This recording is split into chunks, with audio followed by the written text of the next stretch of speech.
सभी लोगों को बहुत बहुत नमस्कार। क्या हालचाल, सब बढ़िया ही होंगे, होप सो, है ना। आज का लेक्चर है बेसिकली ओलंपियाड बेस कैंप का arithmetic progression and geometric progression. Basically ये मैथ्स का 7वां लेक्चर है। अगर देखा जाए तो बेस कैंप में अभी तक 6 लेक्चर हो चुके हैं, ठीक है। आज हम पढ़ेंगे arithmetic progression and geometric progression का बिल्कुल बेसिक, जो कि बेसिकली आपको आना चाहिए किसी भी ओलंपियाड बैच में जाने से पहले, ठीक है। तो बेसिक वाली बातें हम पढ़ेंगे आज, है ना। तो होप सो आप तैयारी होंगे, है ना। पहला काम क्या है कि जो मेरा पिछला लेक्चर हुआ था, उस पिछले लेक्चर में मैंने 2 क्वेश्चन दिए थे होमवर्क के, ठीक है। 2 क्वेश्चन होमवर्क के दिए थे, ठीक है। तो पहले हम वो 2 क्वेश्चन डिस्कस करेंगे, उसके बाद में अर्थमेटिक प्रोग्रेशन ज्योमेट्रिक प्रोग्रेशन पे बात करेंगे, बिल्कुल शुरू से, है ना। बिल्कुल शून्य से शुरू करेंगे ना, बिल्कुल जीरो से शुरू करेंगे, जहाँ पे आपको ये ना सोचना पड़े कि सर ये तो मुझे पता ही नहीं है, ये मुझे याद ही नहीं है, ये मुझे आता ही नहीं है, वो सब नहीं सोचना पड़े। बिल्कुल जीरो से शुरू करेंगे टॉपिक को, और उसके बाद में उसको लेके जाएंगे कहाँ तक, AMC लेवल तक हम लेके जाएंगे, ठीक है। चलिए साहब, करते हैं साहब स्टार्ट आज का खेला, ठीक है। तो सबसे पहले आज का काम ये है अर्थमेटिक प्रोग्रेशन ज्योमेट्रिक प्रोग्रेशन, है ना। ये 2 चीज़ें हैं जो हमें पढ़नी है, ठीक है। पहले होमवर्क डिस्कस कर लेते हैं। तो सबसे पहले ये होमवर्क का क्वेश्चन, ये क्वेश्चन मैंने होमवर्क दिया था, solve the system of equation for real x and y, ना, रियल एक्स एंड वाई, ठीक है, ठीक है। तो ये 2 इक्वेशंस थी, इसको सॉल्व करने का सबसे बेस्ट तरीका क्या हो सकता है। और भी बहुत सारे तरीके दुनिया में होंगे, मना नहीं करूँगा, बट पहले इसको सॉल्व करने का हमारा बेस्ट तरीका जो होगा, सबसे पहले क्या किया मैंने, ठीक है ना, क्योंकि मुझे x² + y² वाला टर्म दिख रहा है ना, तो व्हाट आई वांट कि जहाँ पे भी x और y की सिंगल सिंगल पावर है, मुझे क्या करना है, मुझे x² + y² एक कॉमन टर्म बना देनी है ना।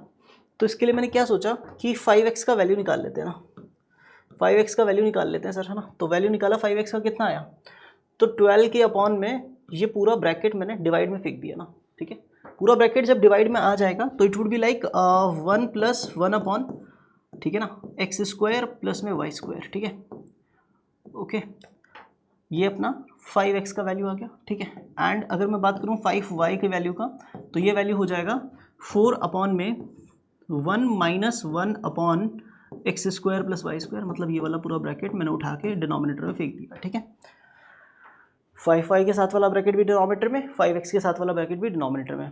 अच्छा, थॉट प्रोसेस क्या था, थॉट प्रोसेस ये था कि इन दोनों टर्म्स का स्क्वायर्स का सम मैं ऐड कर लूँगा। बेसिकली 5x का होल स्क्वायर, यानी दोनों साइड्स का इधर भी स्क्वायर कर दो, इधर भी स्क्वायर कर दो, और फिर दोनों को ऐड कर दो, ठीक है। तो जब दोनों को ऐड करेंगे तो it would be like 5x का होल स्क्वायर, है ना, और उसके साथ में जो टर्म थी इक्वल टू में, वो इक्वल टू के उस तरफ आएगी, विच इज़ लाइक 12 अपॉन में 1 + 1 अपॉन x² + y², ठीक है ना साहब। इस पूरे का क्या हो जाएगा, होल स्क्वायर, ठीक है, ओके, प्लस 5y का होल स्क्वायर यहाँ पे आ जाएगा, ठीक है।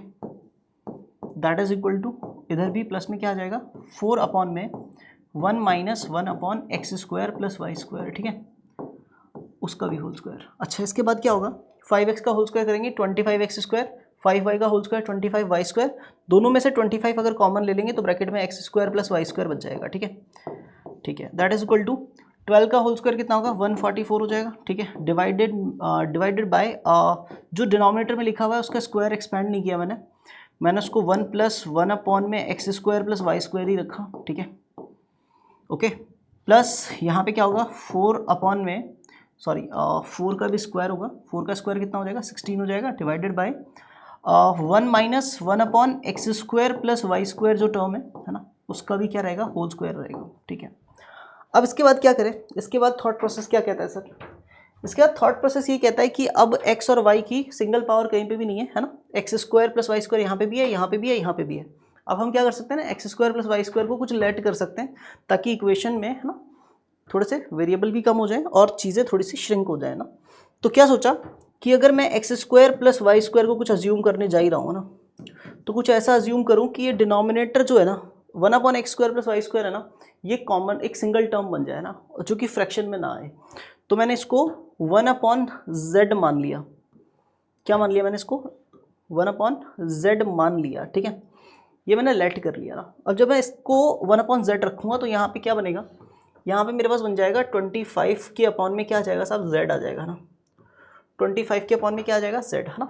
That is equal to 144 plus में, सॉरी डिवाइड में 1 प्लस यहाँ पे क्या आ जाएगा, इस पूरी टर्म की जगह z आ जाएगा, तो 1 + z बेसिकली यहाँ पे हो जाएगा z + 1 का होल स्क्वायर, ठीक है, और प्लस में 16 के अपॉन में, ठीक है ना, यहाँ पे 1 minus 1 upon x square plus y square की जगह आप जेड रखोगे तो 1 माइनस जेड का होल स्क्वायर बनेगा।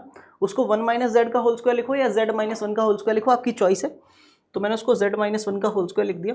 किसी को अगर नहीं लगता तो मैं बता देता हूँ, 1 माइनस जेड का होल स्क्वायर का वैल्यू भी वही आएगा जो जेड माइनस 1 के होल स्क्वायर का आएगा ना, दोनों बातें सेम ही है ना। ठीक है, थोड़ा सा कैलकुलेशन को ईजी रखने के लिए ऐसा कुछ किया मैंने। इसके बाद क्या करते हैं, इसके बाद एलसीएम ले लेते हैं बेटा। ठीक है, एलसीएम दोनों टर्म्स का एलसीएम लिया मैंने, तो यहाँ पे z प्लस 1 का होल स्क्वायर और इंटू में z माइनस 1 का होल स्क्वायर। ठीक है, z माइनस 1 का होल स्क्वायर इधर मल्टीप्लाई होगा तो 144 z माइनस 1 का होल स्क्वायर प्लस में 16 z प्लस 1 का होल स्क्वायर। ठीक है, अब इसके बाद क्या करें, इसके बाद क्या करें, इसके बाद सिंपल टास्क है ना, थोड़ा सा सिंप्लीफिकेशन करना होगा। तो 25 ये z प्लस 1 और z माइनस 1 यहाँ अपॉन में z है ही है, इधर के डिनोमिनेटर में दोनों का स्क्वायर बाहर रखते हैं। z plus 1 into z minus 1 हो जाएगा a plus b into a minus b, a square minus b square, तो ये हो जाएगा z स्क्वायर माइनस 1 का होल स्क्वायर। ठीक है, और ऊपर की अगर बात करूँ मैं, ठीक है, तो z माइनस 1 का होल स्क्वायर ओपन करेंगे तो it would be like z square. ठीक है, प्लस माइनस में 2z प्लस में 144 का अंदर मल्टीप्लाई करूँगा तो it would be like 144 z square minus 288 z plus में 144 ना। ठीक है, प्लस 16 टाइम्स z प्लस 1 का होल स्क्वायर, z प्लस 1 का whole square z square plus 2z plus 1, उसमें 16 का मल्टीप्लाई करूँगा तो 16z स्क्वायर प्लस में 32z।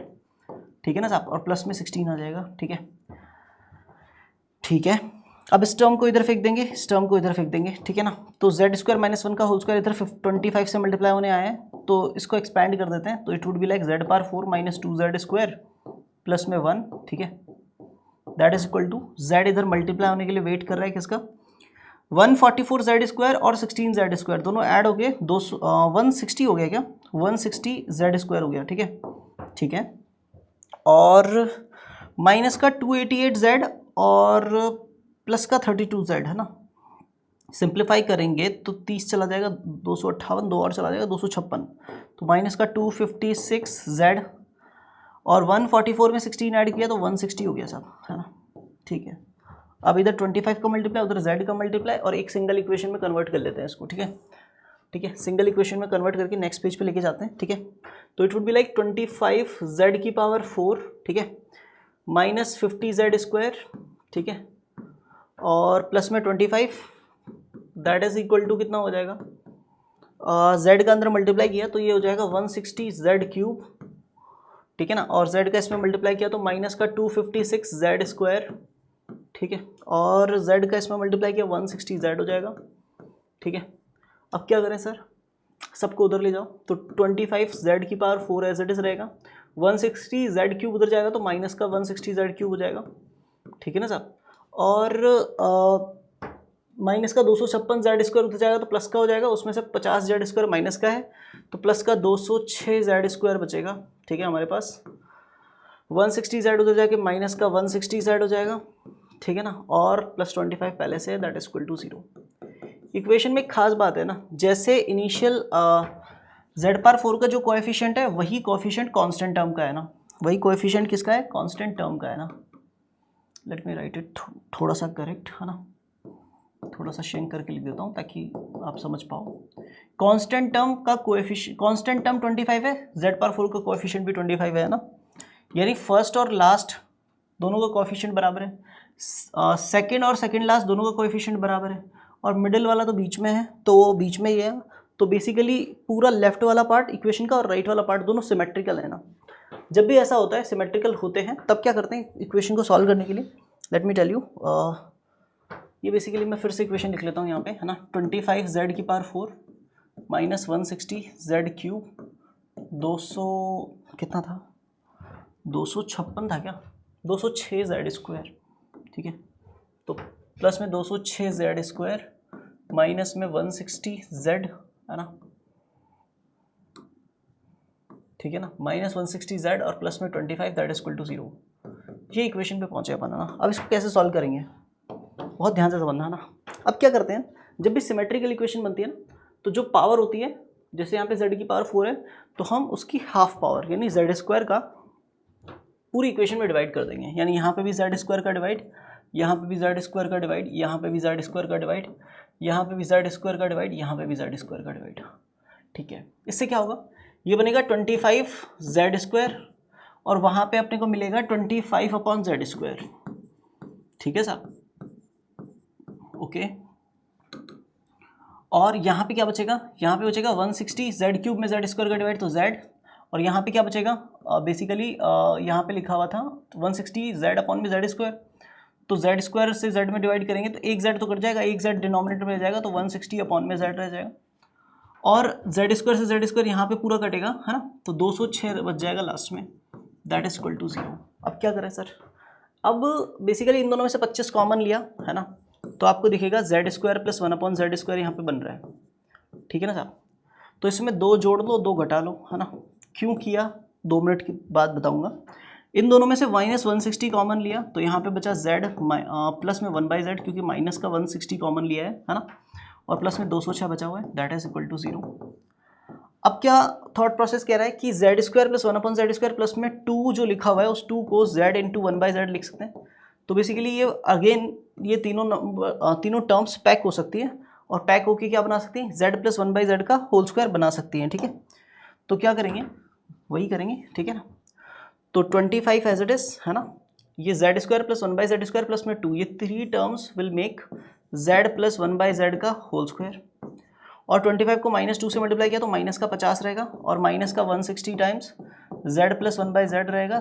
ठीक है ना, प्लस में 206, दैट इज इक्वल टू 0। ठीक है, अच्छा, तो ये 25 टाइम्स हमारा इक्वेशन हो गया z प्लस 1/z का होल स्क्वायर, और माइनस में 160 टाइम्स z प्लस 1/z। ठीक है ना साहब, और 50 माइनस हो जाएगा 206 में से, तो बेसिकली 206 में से 50 जाएगा तो 156 बच जाएगा ना, 156 है ना। ठीक है साहब, दैट इज इक्वल टू 0। अब एक बच्चा बोलेगा सर एक काम करो ना, यहाँ पे z प्लस 1/z को ना आप t मान लो ना, है ना, ये मान लो आप, है ना। मैंने कहा उससे क्या होगा, बोले सर आप अगर ऐसा अज्यूम कर लोगे तो एक सिंपल क्वाड्रेटिक इक्वेशन दिख जाएगी आपको। क्या दिखेगा, ये दिखेगा कि ये 25t स्क्वायर, ठीक है ना, माइनस में 160t और प्लस में 156 है सर। मैंने कहा बहुत बढ़िया, फिर उससे क्या होगा, उससे सर t की वैल्यू निकल जाएगी। कैसे सर, क्वाड्रेटिक फॉर्मूला लगा देंगे। क्वाड्रेटिक फॉर्मूला लगाएंगे तो minus of minus 160 plus minus under root में b स्क्वायर यानी माइनस 160 का स्क्वायर। ठीक है ना साहब, और -4 इंटू a की जगह 25, c की जगह 156 डिवाइडेड बाई 2a यानी 50, 25 दूनी 50। ठीक है, तो इससे क्या हो गया, इससे ये हो गया सर t का वैल्यू जो आया ना अपना, इससे अपना t का एक वैल्यू आ गया सर। कैसे वैल्यू आ गया, माइनस माइनस प्लस हो जाएगा तो प्लस का 160 होगा, प्लस माइनस अंडर रूट में माइनस की क्वांटिटी का स्क्वायर प्लस का ही होगा, 160 का स्क्वायर कितना होगा 256 है ना, इतना ही होगा, और 4 इंटू 25 तो ये तो 100 हो गया, और वो उसको 156 से मल्टीप्लाई करेंगे तो 15600 हो जाएगा। जब ये माइनस करेंगे 25600 में से 15600, तो बेसिकली ये यहाँ पे 1 और 4 जीरोस ऐसा कुछ नंबर बचेगा, उसका स्क्वायर रूट सोचेंगे तो वो आएगा 100। ठीक है, तो बेसिकली अंडर रूट हटा के डायरेक्ट 100 लिख रहा हूँ मैं, और अपॉन में 50 वेट कर रहे हैं कि ऊपर से क्या बच के आएगा। तो 160 प्लस 100 करोगे तो ये 260 अपॉन में 50 हो जाएगा। ठीक है ना, सिंपल, हम अब इसको सिंप्लीफाई कर रहे हैं। 160 में से 100 लेस किया तो कितना बचेगा, 60 अपॉन में 50 आ जाएगा। 0 से 0 कैंसिल कर दिया तो t के 2 वैल्यूज़ आ गए साहब अपने पास में, एक तो आया 26 अपॉन में 5, ठीक है ना, और एक आया 6 अपॉन में 5, है ना, 0 से 0 कैंसिल करके।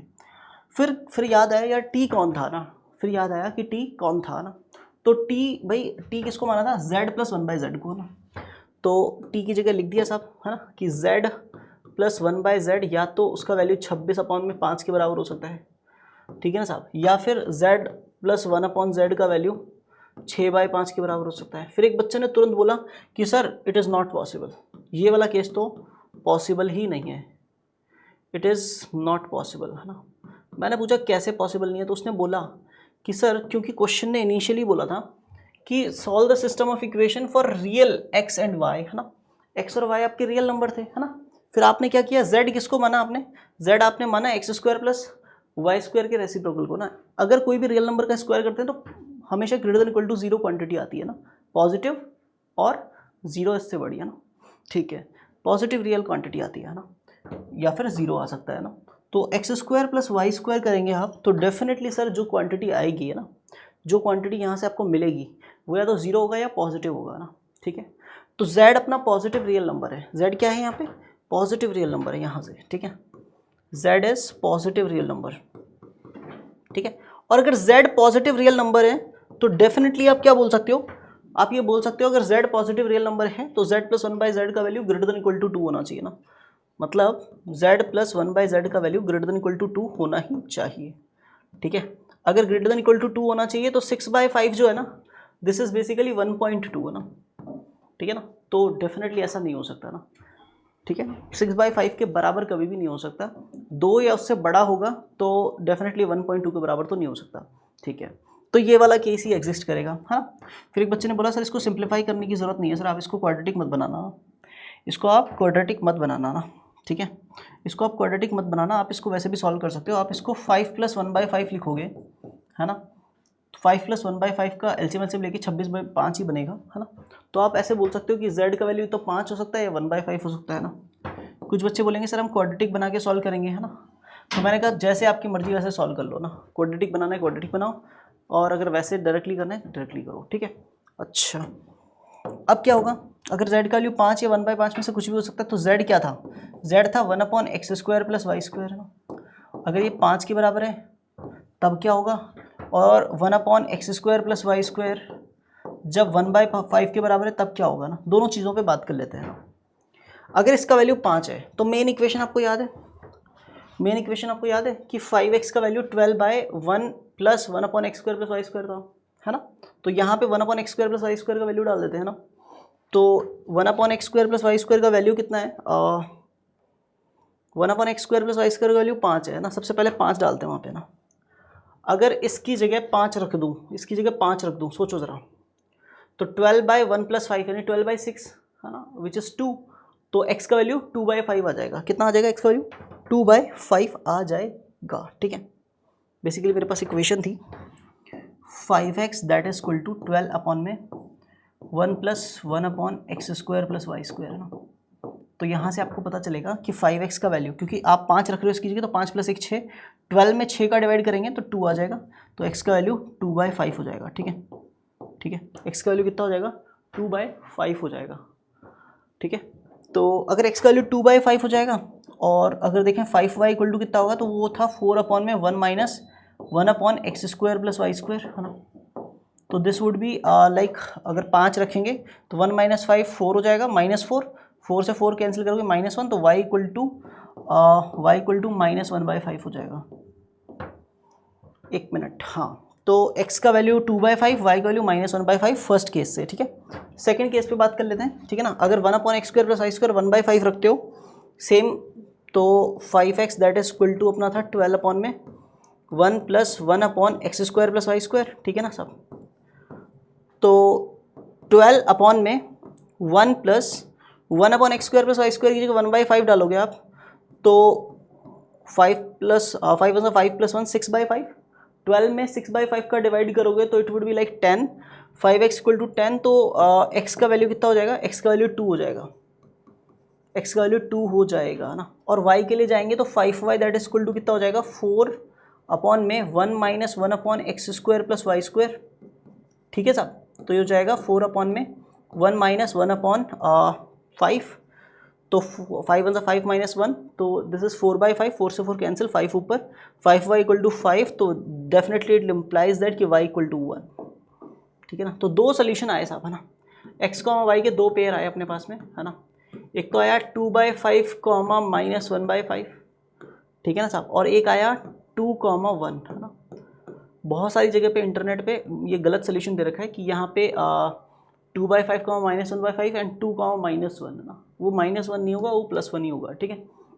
चलिए साहब, ये क्वेश्चन आपको समझ में आएगा, होप सो, बहुत बड़ा क्वेश्चन था, भारी सवाल था, है ना। चलिए बात करते हैं नेक्स्ट होमवर्क क्वेश्चन की, ठीक है। This one, solve the system, this 3 equation दे रखे हैं, है ना। तो इनको सॉल्व करने के लिए क्या करेंगे, सबसे पहला काम, x × x + y + z = a² है, y × x + y + z b² है, और z × x + y + z that is equal to c² है। क्या करेंगे, x का अंदर मल्टीप्लाई, y का अंदर मल्टीप्लाई और z का अंदर मल्टीप्लाई करके खटाखट यहाँ पे लिख लेते हैं। तो x का अंदर मल्टीप्लाई करेंगे तो ये बनेगा x², ठीक है ना साहब, प्लस में xy प्लस में xz, है ना। ठीक है साहब, दैट इज इक्वल टू अपना ए स्क्वायर है, और वाई का अंदर मल्टीप्लाई करेंगे तो एक्स वाई प्लस में वाई स्क्वायर प्लस में वाई जेड है ना, दैट इज इक्वल टू कितना हो जाएगा बी स्क्वायर। अगर z का अंदर मल्टीप्लाई करेंगे तो हो जाएगा एक्स जेड प्लस में वाई जेड प्लस में z square, that is equal to c square. तीनों इक्वेशंस को जोड़ लेते हैं ना, ऐड कर लेते हैं। तो ऐड करने पे देखो ध्यान से क्या बनेगा, x square plus y square plus z square, ये तो आएगा ही आएगा है ना।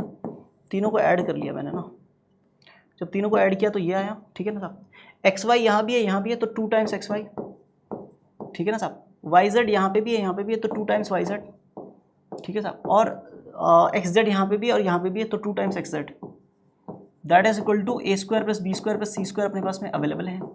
अब क्या करें, अब सिंपल सा काम है ना कि ये पूरी चीज़ कुछ दिख रही है ना, क्या है ये basically x plus y plus z का होल स्क्वायर है ना, this is equal to a square plus b square plus c square, right.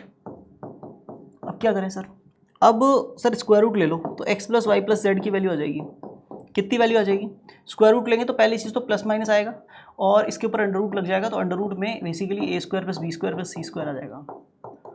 अच्छा जी सर, यहाँ तक बात समझ में आ गई sir, x plus y plus z की वैल्यू आ गई।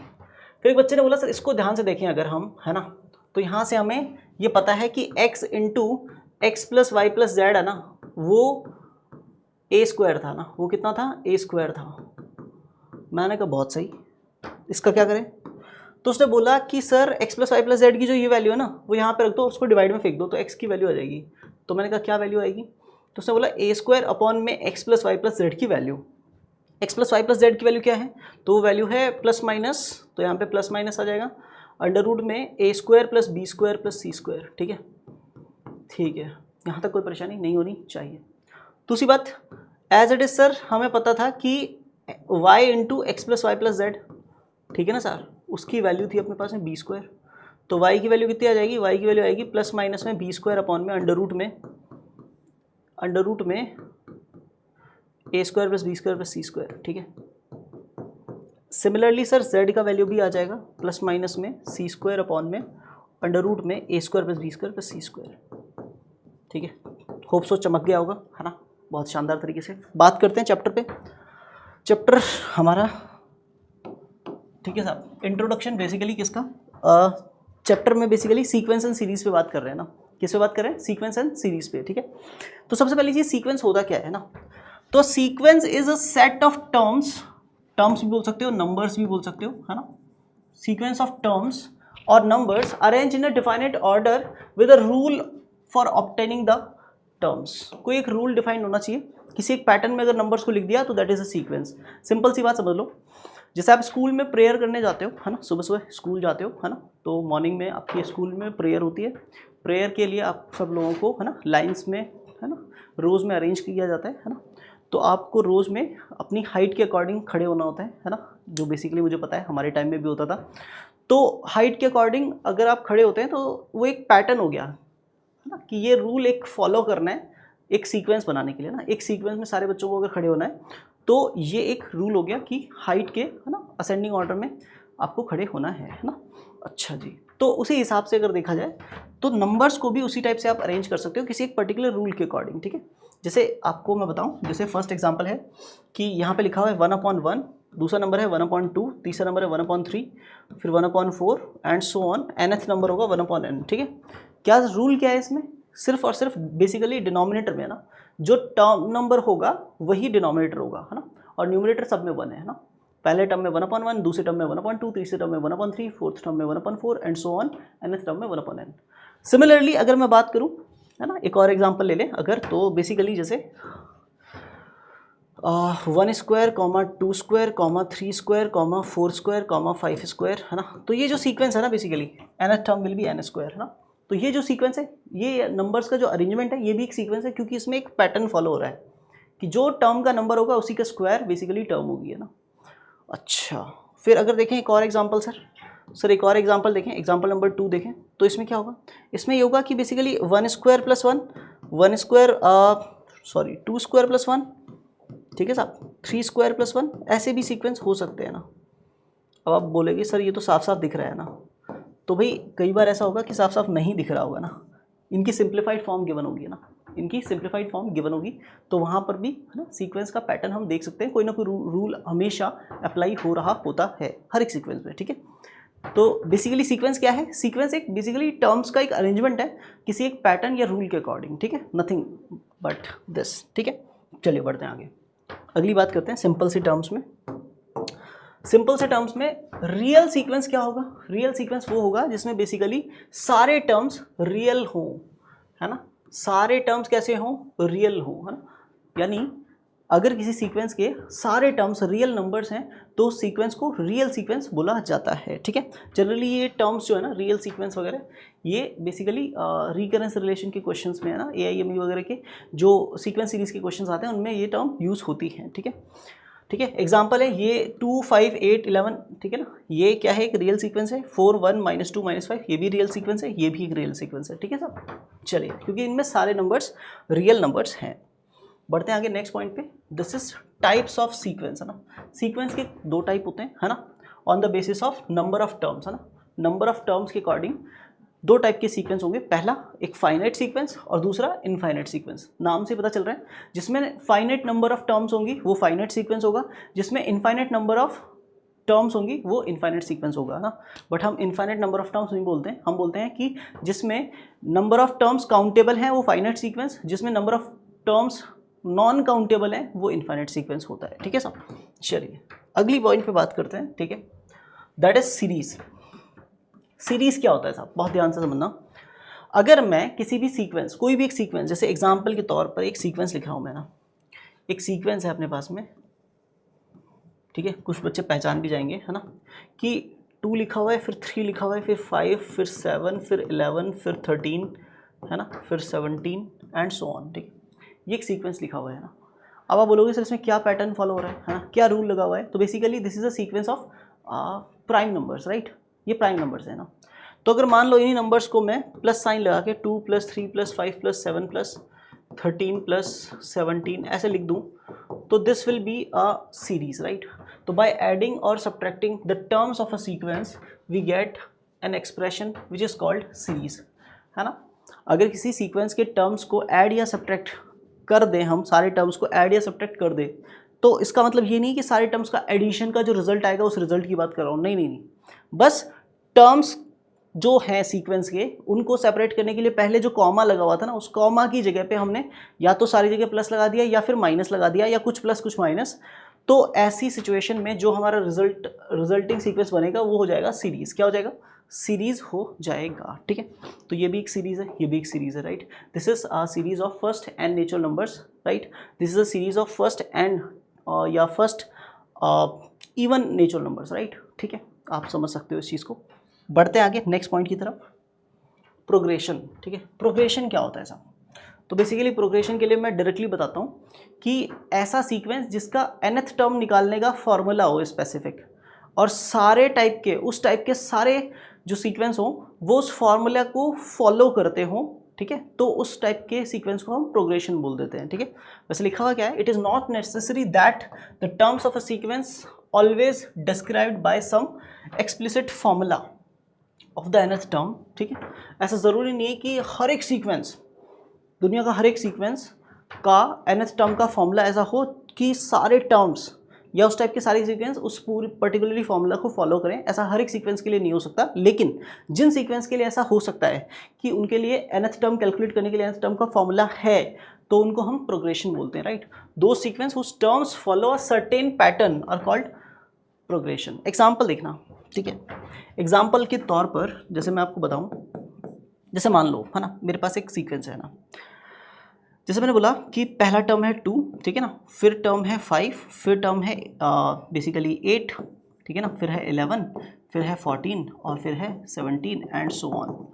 तो इसमें क्या खास बात है, बेसिकली पहला टर्म जो है वो 2 है, फिर दूसरा टर्म जो है ना वो 2 + 3 है ना, ठीक है ना, तीसरा टर्म जो है वो 2 + 3 × 2 है ना, चौथा टर्म जो है वो 2 + 3 × 3 है ना, पांचवा टर्म जो है वो 2 + 3 × 4 है ना, छठा टर्म जो है वो 2 + 3 × 5 है, एंड सो ऑन चल रहा है ना। तो बेसिकली हो क्या रहा है कि हम फर्स्ट टर्म में ना एक कांस्टेंट टर्म जो है ना वो बार बार ऐड करते जा रहे हैं।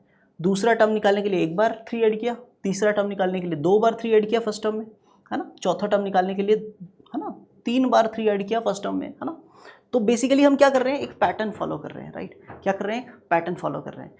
तो यही सेम पैटर्न कहीं और भी हो सकता है ना, कहीं और भी हो सकता है ना। कैसे हो सकता है सर, कि अगर मान लो मैं फर्स्ट टर्म का वैल्यू कुछ और कर दूं और जो मैं नंबर ऐड कर रहा था बार बार मैं उस नंबर को भी चेंज कर दूं। लेट से एक नंबर को 7 कर, फर्स्ट टर्म 7 है और जो नंबर मैं ऐड कर रहा हूँ वो 5 हो जाए, है ना। तो पहला टर्म 7 हो जाएगा, फिर 7 + 5 हो जाएगा, फिर अगला टर्म 7 + 5 × 2 हो जाएगा, फिर 7 + 5 × 3 हो जाएगा, है ना। तो इस टाइप से मैं कितने भी सीक्वेंस बना सकता हूँ और सब में सेम ही पैटर्न चल रहा है, सब में सेम ही पैटर्न चल रहा है। दैट्स वाई मैं क्या बोलूँगा, दैट्स वाई मैं सिंपल सी बात बोलूँगा कि ये एक प्रोग्रेशन है और ऐसे प्रोग्रेशन का स्टैंडर्ड फॉर्म क्या होगा, है ना। एग्जाम्पल के तौर पर स्टैंडर्ड फॉर्म लिखते हैं, है ना। तो सबसे पहला प्रोग्रेशन होता है अर्थमेटिक प्रोग्रेशन, है ना, जिसको एपी बोलते हैं ना। इसमें क्या होता है, इसमें क्या खास बात होती है, फर्स्ट टर्म होती है ए, फिर उसके बाद में उसमें कॉमन नंबर ऐड करते जाते हैं विच इज़ कॉल्ड डी, है ना। तो सेकंड टर्म निकालने के लिए एक बार डी ऐड किया, थर्ड टर्म निकालने के लिए 2 बार डी ऐड किया, फोर्थ टर्म निकालने के लिए 3 बार डी ऐड किया ए में, है ना, एंड सो ऑन चलता जाता है, ठीक है ना। तो इस टाइप का जो सीक्वेंस होता है उसको अर्थमेटिक प्रोग्रेशन बोलते हैं। इसमें क्या खास बात होती है, कॉन्जिक्यूटिव टर्म्स का डिफरेंस हमेशा क्या रहता है, सेम रहता है। कॉन्जिक्यूटिव टर्म्स का डिफरेंस हमेशा सेम रहता है। दूसरी बात, दूसरा टाइप का एग्जांपल देखें तो वो होता है ज्योमेट्रिक प्रोग्रेशन, है ना। इसमें क्या होता है, इसमें क्या होता है सर, इसमें ये होता है कि फर्स्ट टर्म ए रहती है ना, क्योंकि ऊपर वाले में कोई भी चीज़ ऐड हो रही थी, अगर वो जो चीज़ ऐड हो रही थी उसको मैं नेगेटिव ले लूँगा तो वही चीज़ सब्ट्रैक्ट भी हो रही थी, वही चीज़ उसी में भी काउंट हो गई, ठीक है। एडिशन होना, सब्ट्रैक्शन होना ऊपर वाली टर्म में काउंट हो गया, है ना। नीचे क्या है, ज्योमेट्रिक प्रोग्रेशन में कोई भी चीज़ मल्टीप्लाई या डिवाइड हो रही है ना, लाइक ए है फर्स्ट टर्म, उसमें आर मल्टीप्लाई कर दिया तो second term is a r, again r multiply किया this is a r square, again r multiply किया this is a r cube and so on, ठीक है ना। तो इस टाइप का जो सीक्वेंस होगा दिस इज कॉल्ड जीपी, ठीक है ना। इसमें क्या होता है, इसमें एक कॉमन टर्म है ना, हम बार बार मल्टीप्लाई करते रहते हैं अगली टर्म निकालने के लिए। इसकी क्या खास बात है, इस सीक्वेंस की खास बात यह है कि सिंपल भाषा में अगर मैं बताऊं तो हमने क्या किया, किसी एक पर्टिकुलर क्वांटिटी का हमेशा उससे पिछली वाली टर्म में मल्टीप्लाई करके अगली टर्म निकाली है, ठीक है। और इसकी क्या खास बात होगी, इसकी खास बात ये होगी कि कोई भी 2 कॉन्जिक्यूटिव टर्म्स का जो रेशियो रहेगा वो हमेशा कांस्टेंट रहेगा। 2 कॉन्जिक्यूटिव टर्म्स का रेशियो हमेशा क्या रहेगा, सेम रहेगा, दैट्स वाई ये जीपी, ठीक है। एज इट इज सर और भी होती हैं क्या, बिल्कुल होती हैं। थर्ड होता है एचपी। एचपी में क्या होता है, एचपी में क्या होता है सर, बेसिकली अर्थमेटिक प्रोग्रेशन का ही रेसिप्रोकल मान लो ना, हर एक टर्म को रेसिप्रोकल कर दे, यानी पहला टर्म हो 1/a, ठीक है ना, फिर 1/a + d, ठीक है, फिर 1/a + 2d, ठीक है, फिर 1/a + 3d and so on, अगर कोई सीक्वेंस चलता जाए, ठीक है ना। तो इस टाइप का सीक्वेंस को हम हार्मोनिक प्रोग्रेशन बोलते हैं, हार्मोनिक प्रोग्रेशन बोलते हैं। उसके बाद अगली बात करूँ मैं एजीपी, है ना, this is basically अर्थमेटिको geometric progression, ठीक है ना। इसमें क्या होता है, इसमें कोई टर्म ऐड भी हो रही होती है और कुछ मल्टीप्लाई भी हो रहा होता है साइमल्टेनियसली। इसमें जैसे फर्स्ट टर्म अपनी ए है ना, तो सेकंड टर्म क्या होगी, सेकंड टर्म होगी a + d × r, third term क्या होगी a + 2d × r², ठीक है ना, फिर नेक्स्ट टर्म क्या होगी a + 3d × r³, ठीक है ना, एंड सो ऑन। आज हम क्या पढ़ेंगे, आज हम ये दोनों टर्म्स पढ़ेंगे ना, arithmetic progression and geometric progression के बारे में पढ़ेंगे, ठीक है। और ये दोनों पढ़ने के साथ साथ आगे वाली जो चीज़ें हैं वो भी आपकी कनेक्ट हो जाएंगी, क्योंकि बेसिक इतना स्ट्रांग होगा कि वहाँ से आप कनेक्ट कर पाओगे, ठीक है। तो बेसिकली प्रोग्रेशन क्या होता है ये आपको क्लियर हो जाना चाहिए यहाँ तक, ठीक है।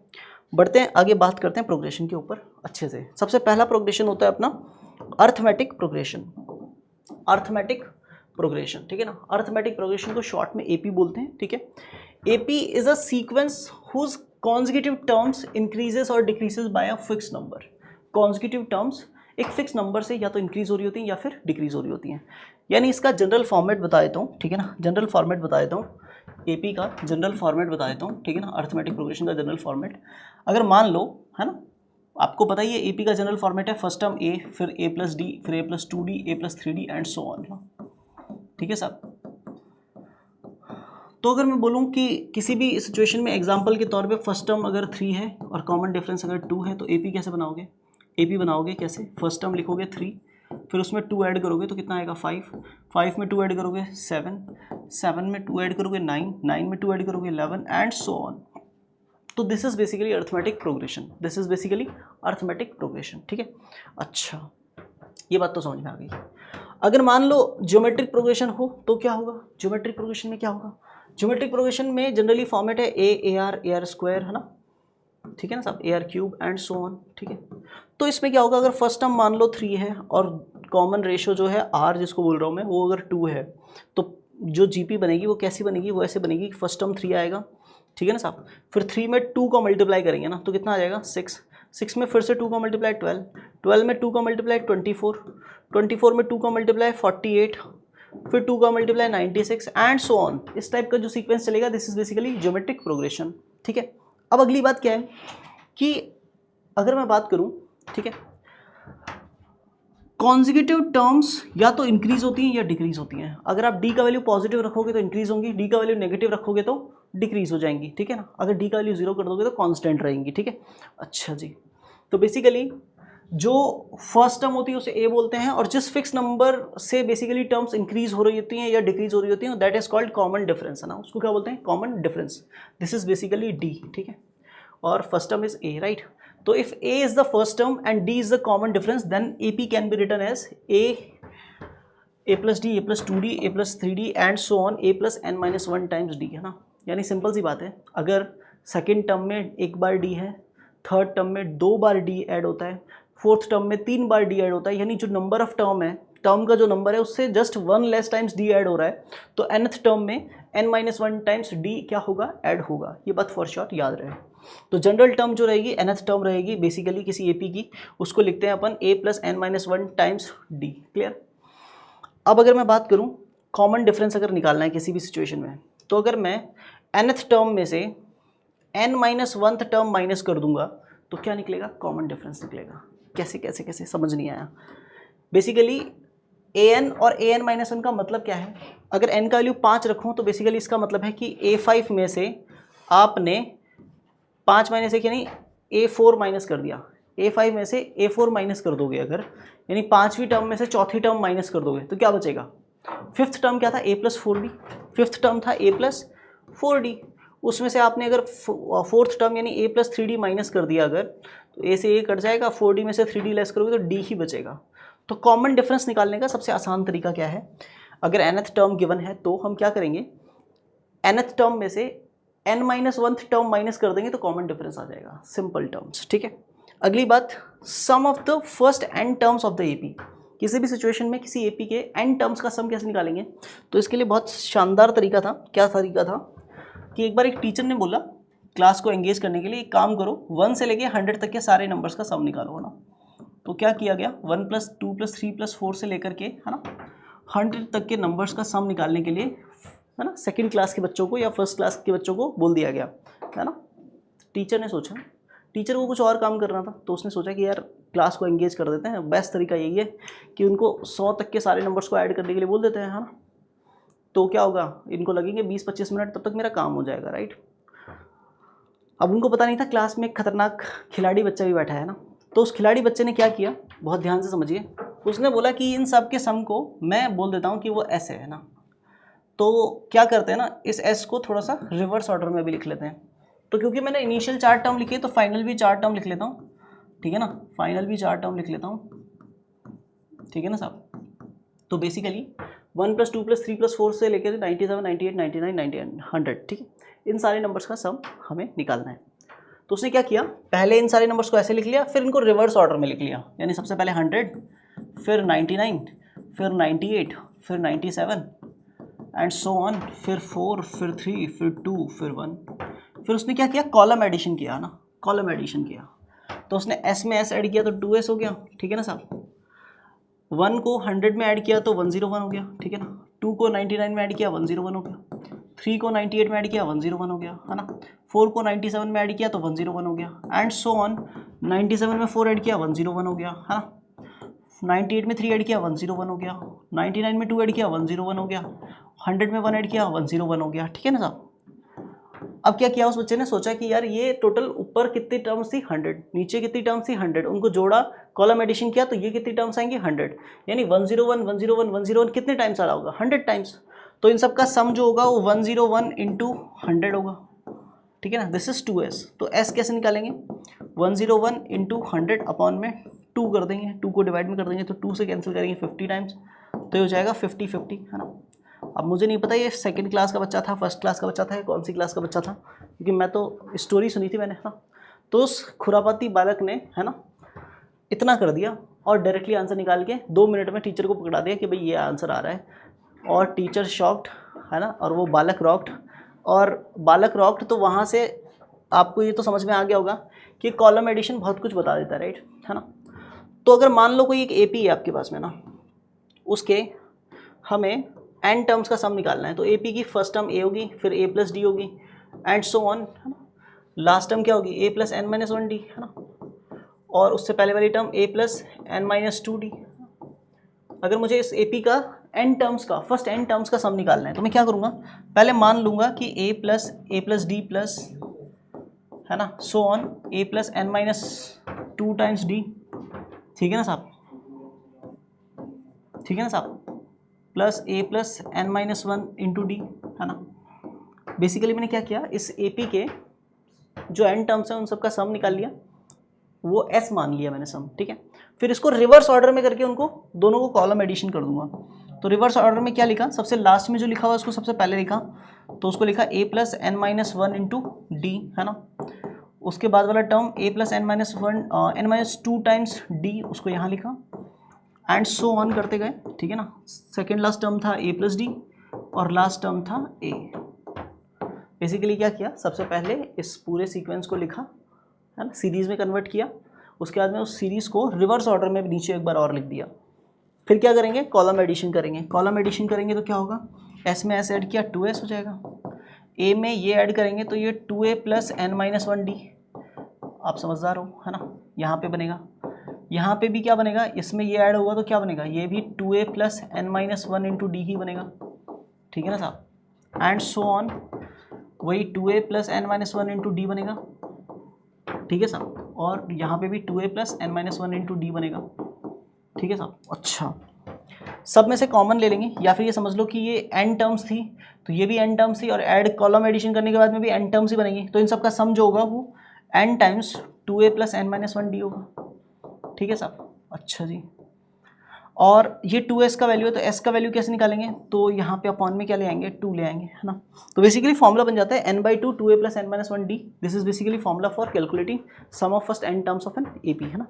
अच्छा, तो ये फॉर्मूला यहाँ पे बन गया अपना ये वाला, ठीक है ना। इसी फॉर्मूला में अगर a plus n minus 1 into d की जगह nth टर्म tn या फिर an लिख दें तो ये फॉर्मूला बन जाएगा, है ना। और nth टर्म को लास्ट टर्म भी बोल सकते हैं, तो उसकी जगह l भी लिख सकते हैं। तो बेसिकली ये दो फॉर्मूला हो गए अपने सम ऑफ n टर्म्स कैलकुलेट करने के किसी भी अर्थमेटिक प्रोग्रेशन के लिए। अगली बात करते हैं, ठीक है। तो बेसिकली अर्थमेटिक मीन क्या होता है बेसिकली, है ना, आपने पढ़ा ही होगा, जिसको एवरेज बोलते हैं। बेसिकली क्या बोलते हैं, एवरेज, है ना। तो अगर 3 टर्म्स अर्थमेटिक प्रोग्रेशन में होती हैं तो जो मिडिल टर्म होती है is called arithmetic mean between the other 2, है ना।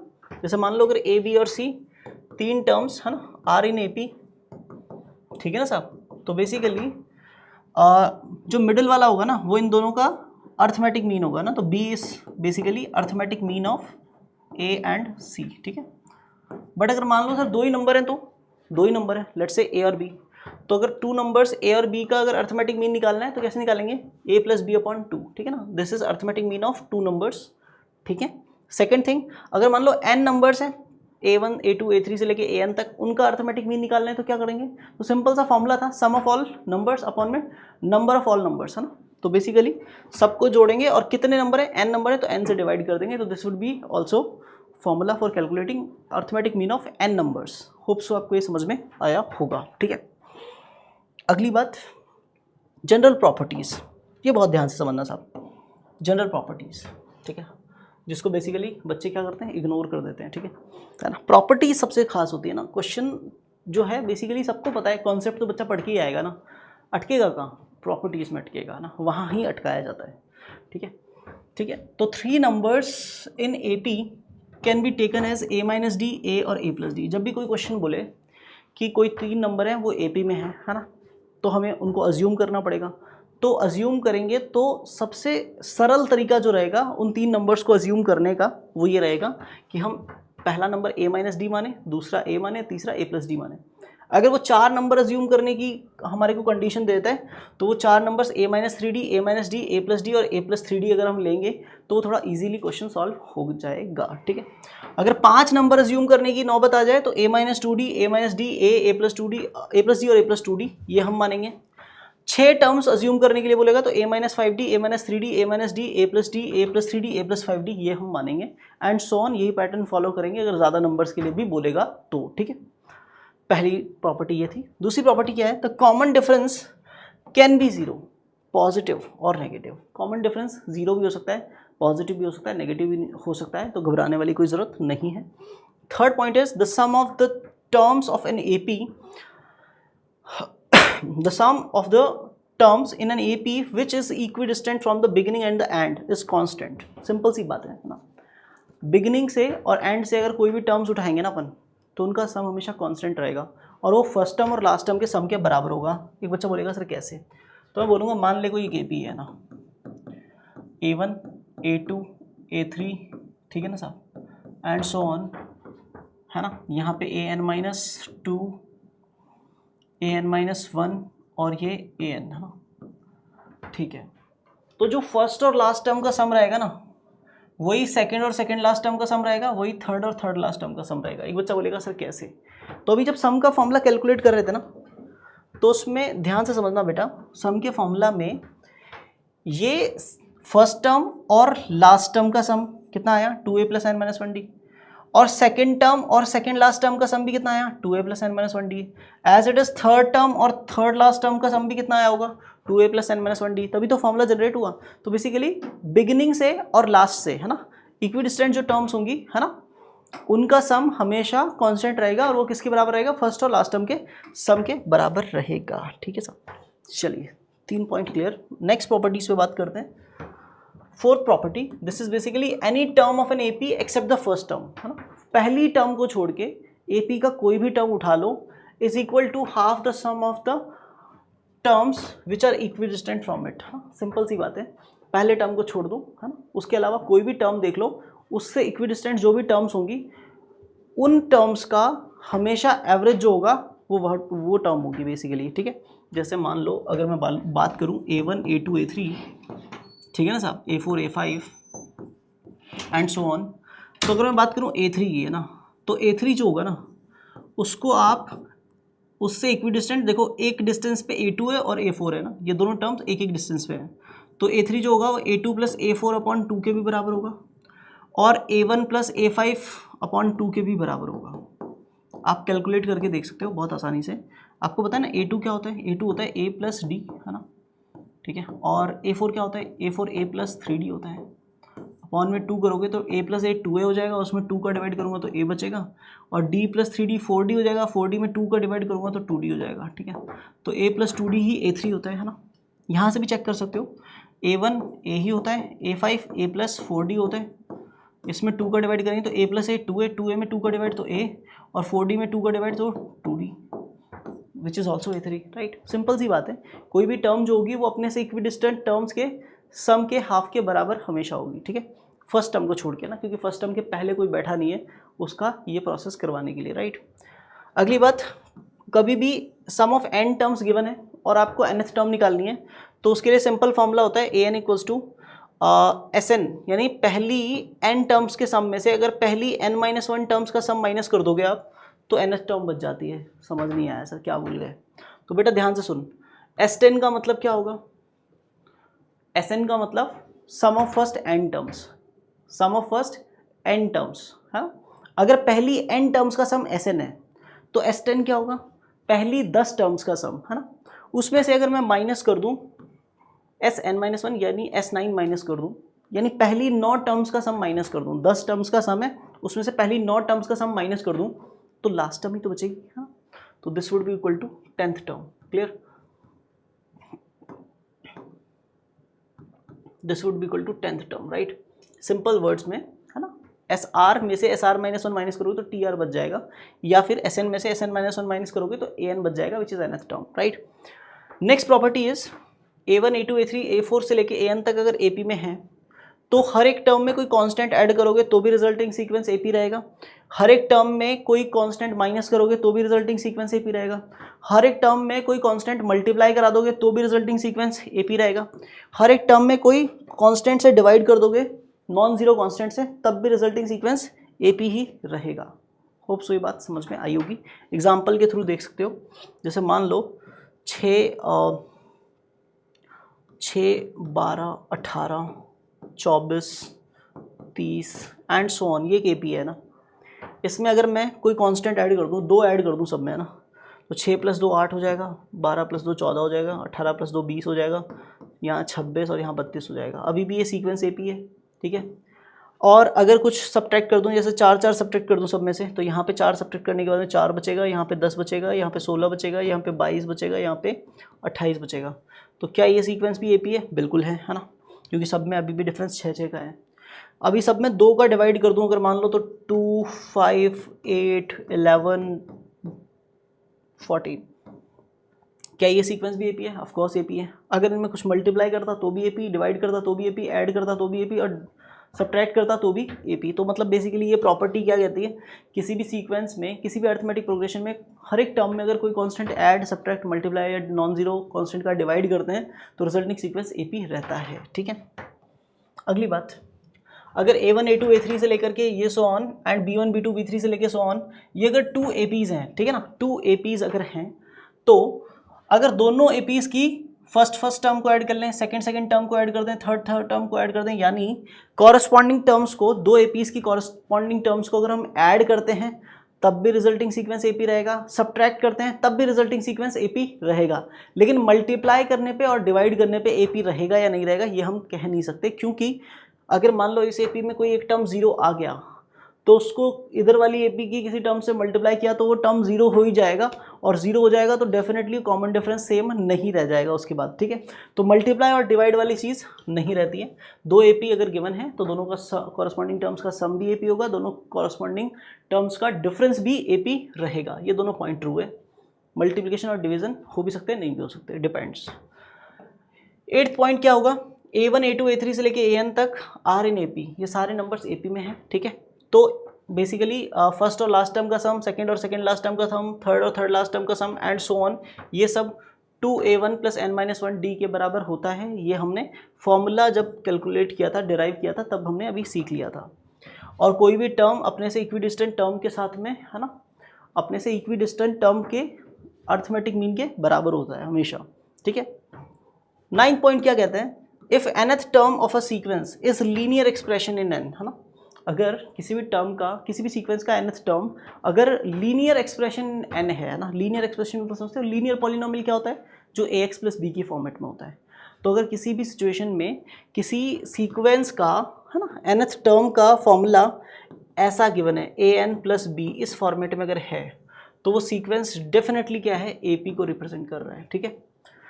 Next point, if the sum of the first n terms of an expression, है ना, if the sum of first n terms of expression sequence is quadratic in n without constant term, है ना, कोई भी situation में अगर किसी भी सीक्वेंस के फर्स्ट n टर्म्स का सम किसी एक्सप्रेशन की फॉर्मेट में गिवन है ना, Sn = ऐसे गिवन है an² प्लस में bn, है ना, और प्लस में c, है ना, लेकिन विदाउट कांस्टेंट टर्म, मतलब प्लस में c नहीं आएगा, बस इतना ही सीक्वेंस अगर गिवन है, सीक्वेंस का फर्स्ट n टर्म्स का सम अगर ऐसा गिवन है तो डेफिनेटली वो सीक्वेंस किसको रिप्रेजेंट कर रहा है, सब अर्थमेटिक प्रोग्रेशन को रिप्रेजेंट कर रहा है, ठीक है। अगली बात करते हैं, मतलब कांस्टेंट टर्म नहीं होना चाहिए, quadratic expression without constant term represents always sum of first n terms of an AP। ये बच्चा बोलेगा सर इसका रीज़न बता दो सर। अगर रीज़न जानना चाहते हैं तो बेटा सुन, Sn का फॉर्मूला जानते हैं, वो बोलेगा बिल्कुल जानता हूँ सर। तो n/2 क्या होता था, 2a + n-1 × d, मल्टीप्लाई करा दे अंदर, ठीक है, करवा दिया सर। तो n/2 को 2a से किया तो 2 से 2 कट जाएगा, an बनेगा, मैंने कहा बहुत सही। फिर n/2 को n से मल्टीप्लाई किया, फिर d से किया, तो इट वुड बी dn² / 2, ठीक है। फिर माइनस n/2 को -1 से किया तो माइनस का n/2 × d, तो ये हो जाएगा माइनस का dn/2। तो फिर n वाले टर्म को क्लब कर लिया, तो basically d n square upon में 2 एज इट इज रहेगा, ठीक है ना साहब, ठीक है ना साहब। और क्या रहेगा, इन दोनों में से सर n कॉमन ले लिया प्लस में, तो यहाँ पे a माइनस डी बाई 2 आ गया, a माइनस डी बाई 2 आ गया। और ये आ गया मतलब ये बेसिकली डी बाई 2 को मैं कैपिटल A बोल रहा हूँ, तो ये ए एन स्क्वायर, और इस पूरी टर्म को b बोल रहा हूँ, तो ये बी एन। तो जब भी आप किसी भी सिचुएशन में जाओगे, है ना, सम ऑफ n टर्म्स आपको ऐसा ही दिखाई देगा, है ना, अगर एक्सप्रेशन के फॉर्मेट में है तो उसमें कांस्टेंट टर्म नहीं होगी, क्वाड्रेटिक एक्सप्रेशन होगा, विदाउट कांस्टेंट टर्म होगा, तभी वो अर्थमेटिक प्रोग्रेशन के n टर्म्स को के सम को रिप्रेजेंट कर सकता है, ठीक है। अगली बात 11th point, 3 numbers a b c are in A P, ठीक है ना, 3 नंबर्स हैं, अगर वो ए पी में है तो डेफिनेटली जो बीच वाला नंबर होगा वो बाकी दोनों के अर्थमेटिक मीन के बराबर होगा, या फिर आप बोल दो कि बी माइनस ए और सी माइनस बी बराबर होगा, उससे पता चलता है कि ए प्लस सी किसके बराबर होगा, 2b के बराबर होगा, ठीक है। ये कुछ प्रॉपर्टीज थी जो याद रखी जा सकती है। क्वेश्चन है, क्या कहता है question, find the sum of all 3 digit natural numbers which on division by 7 leaves remainder 3। उन सारे 3 डिजिट नंबर्स का सम बताना है जिनमें 7 का डिवाइड करने पे रिमाइंडर 3 आता है, यानी 7 प्लस 3 फॉर्मेट के जो नंबर्स हैं उन सब का 3 डिजिट नंबर्स का सम बताना है, ठीक है। अच्छा सोचते हैं 3 डिजिट नंबर कहाँ से शुरू होते हैं, 100 से शुरू होते हैं, है ना, और कहाँ पे लास्ट 999। हमें रिमाइंडर कितना चाहिए, 3 चाहिए, तो पहले 100 में 7 का डिवाइड करते हैं ना, कि पहला नंबर क्या होगा, 100 में 7 का डिवाइड किया, 7 1 7 बचेगा कितना 3, फिर 0 7 4 28, कितना बचेगा 2 बचेगा साहब। बट मुझे रिमाइंडर के तौर पर क्या चाहिए था, मुझे 3 चाहिए था। 3 कब आएगा यहाँ पे, जब ये नंबर एक ज़्यादा और होता है ना, यानी 100 की जगह 101 होता तो शायद 3 आ जाता, तो पहला नंबर जो होगा इस सीक्वेंस का 101 होगा। अब 101 के बाद में दूसरा नंबर क्या होगा, दूसरा नंबर इसी में 7 ऐड कर दो, 108 जो होगा उसमें भी आप 7 का डिवाइड करोगे तो रिमाइंडर 3 ही आएगा। फिर उसमें एक और बार 7 ऐड कर दो, 115, ये थर्ड नंबर हो जाएगा। फिर एक और बार 7 ऐड कर दो, ये फोर्थ नंबर हो जाएगा, एंड सो ऑन चलेगा। अब देखेंगे लास्ट वाला नंबर क्या होगा, तो सबसे बड़ा 3 डिजिट नंबर कौन है, 999, ठीक है ना, उसमें 7 का डिवाइड किया मैंने, देखा कि भाई रिमाइंडर क्या आ रहा है, तो 7 से डिवाइड किया, 7 7, रिमाइंडर कितना बचा 2, देन 9 7 4 28, कितना बचेगा 1, देन रिमाइंडर 9 अगेन 9, फिर 7 2 14, कितना बचेगा रिमाइंडर 5। बट मैंने खुद से पूछा मुझे रिमाइंडर क्या चाहिए था, मुझे रिमाइंडर 3 चाहिए था। अब 3 कैसे आएगा कि भाई यहाँ पे जो रिमाइंडर 5 आ रहा है उसको कम करना है, तो यानी इस नंबर को भी कम कर दो, यहाँ पे 3 चाहिए तो 2 कम करना पड़ेगा, तो इसको भी 2 कम कर दो, यानी 997 जो होगा वो लास्ट नंबर हो सकता है। चेक कर लेते हैं, 7 से डिवाइड किया, 7 1 7, कितना बचेगा 2, देन 9 7 4 28, कितना बचेगा 1, देन 7 7 2 14, कितना बचेगा रिमाइंडर 3 बच जाएगा। बिल्कुल सही है, तो सबसे लास्ट वाला नंबर हो जाएगा 997, ठीक है। अच्छा जी, अब मुझे सम ऑफ n टर्म्स निकालने हैं इस AP के ना, और हमारा आंसर आ जाएगा। लेकिन सम ऑफ n टर्म्स का जो फॉर्मूला होता है ना साहब, उसका फॉर्मूला होता है n/2 2a प्लस n-1d, है ना। एक बच्चा बोलेगा सर हमारे पास लास्ट टर्म है ना, आप इतना बड़ा फॉर्मूला मत लगाओ, हम a प्लस l वाला फॉर्मूला लगाएंगे। मैंने कहा बिल्कुल सही है, पर उसके लिए भी हमें n तो चाहिए, तो n कैसे कैलकुलेट करेंगे, तो पहले nth टर्म का फॉर्मूला लगा देंगे। nth टर्म का फॉर्मूला होता है a plus n-1 into D, ठीक है। तो क्या होगा, nth टर्म की जगह 997 रखेंगे बेटा, that is equal to a की जगह 101 प्लस में n-1 इंटू डी की जगह पे, d कितना है, कॉमन डिफरेंस कितना है 7 है, 7 7 से इंक्रीज हो रहा है ना, ठीक है। तो 101 इधर आके लेस होगा इसमें से, तो ये हो जाएगा 8 9 6, और ये 7 इसके डिवाइड में आ जाएगा, दिस इज n-1।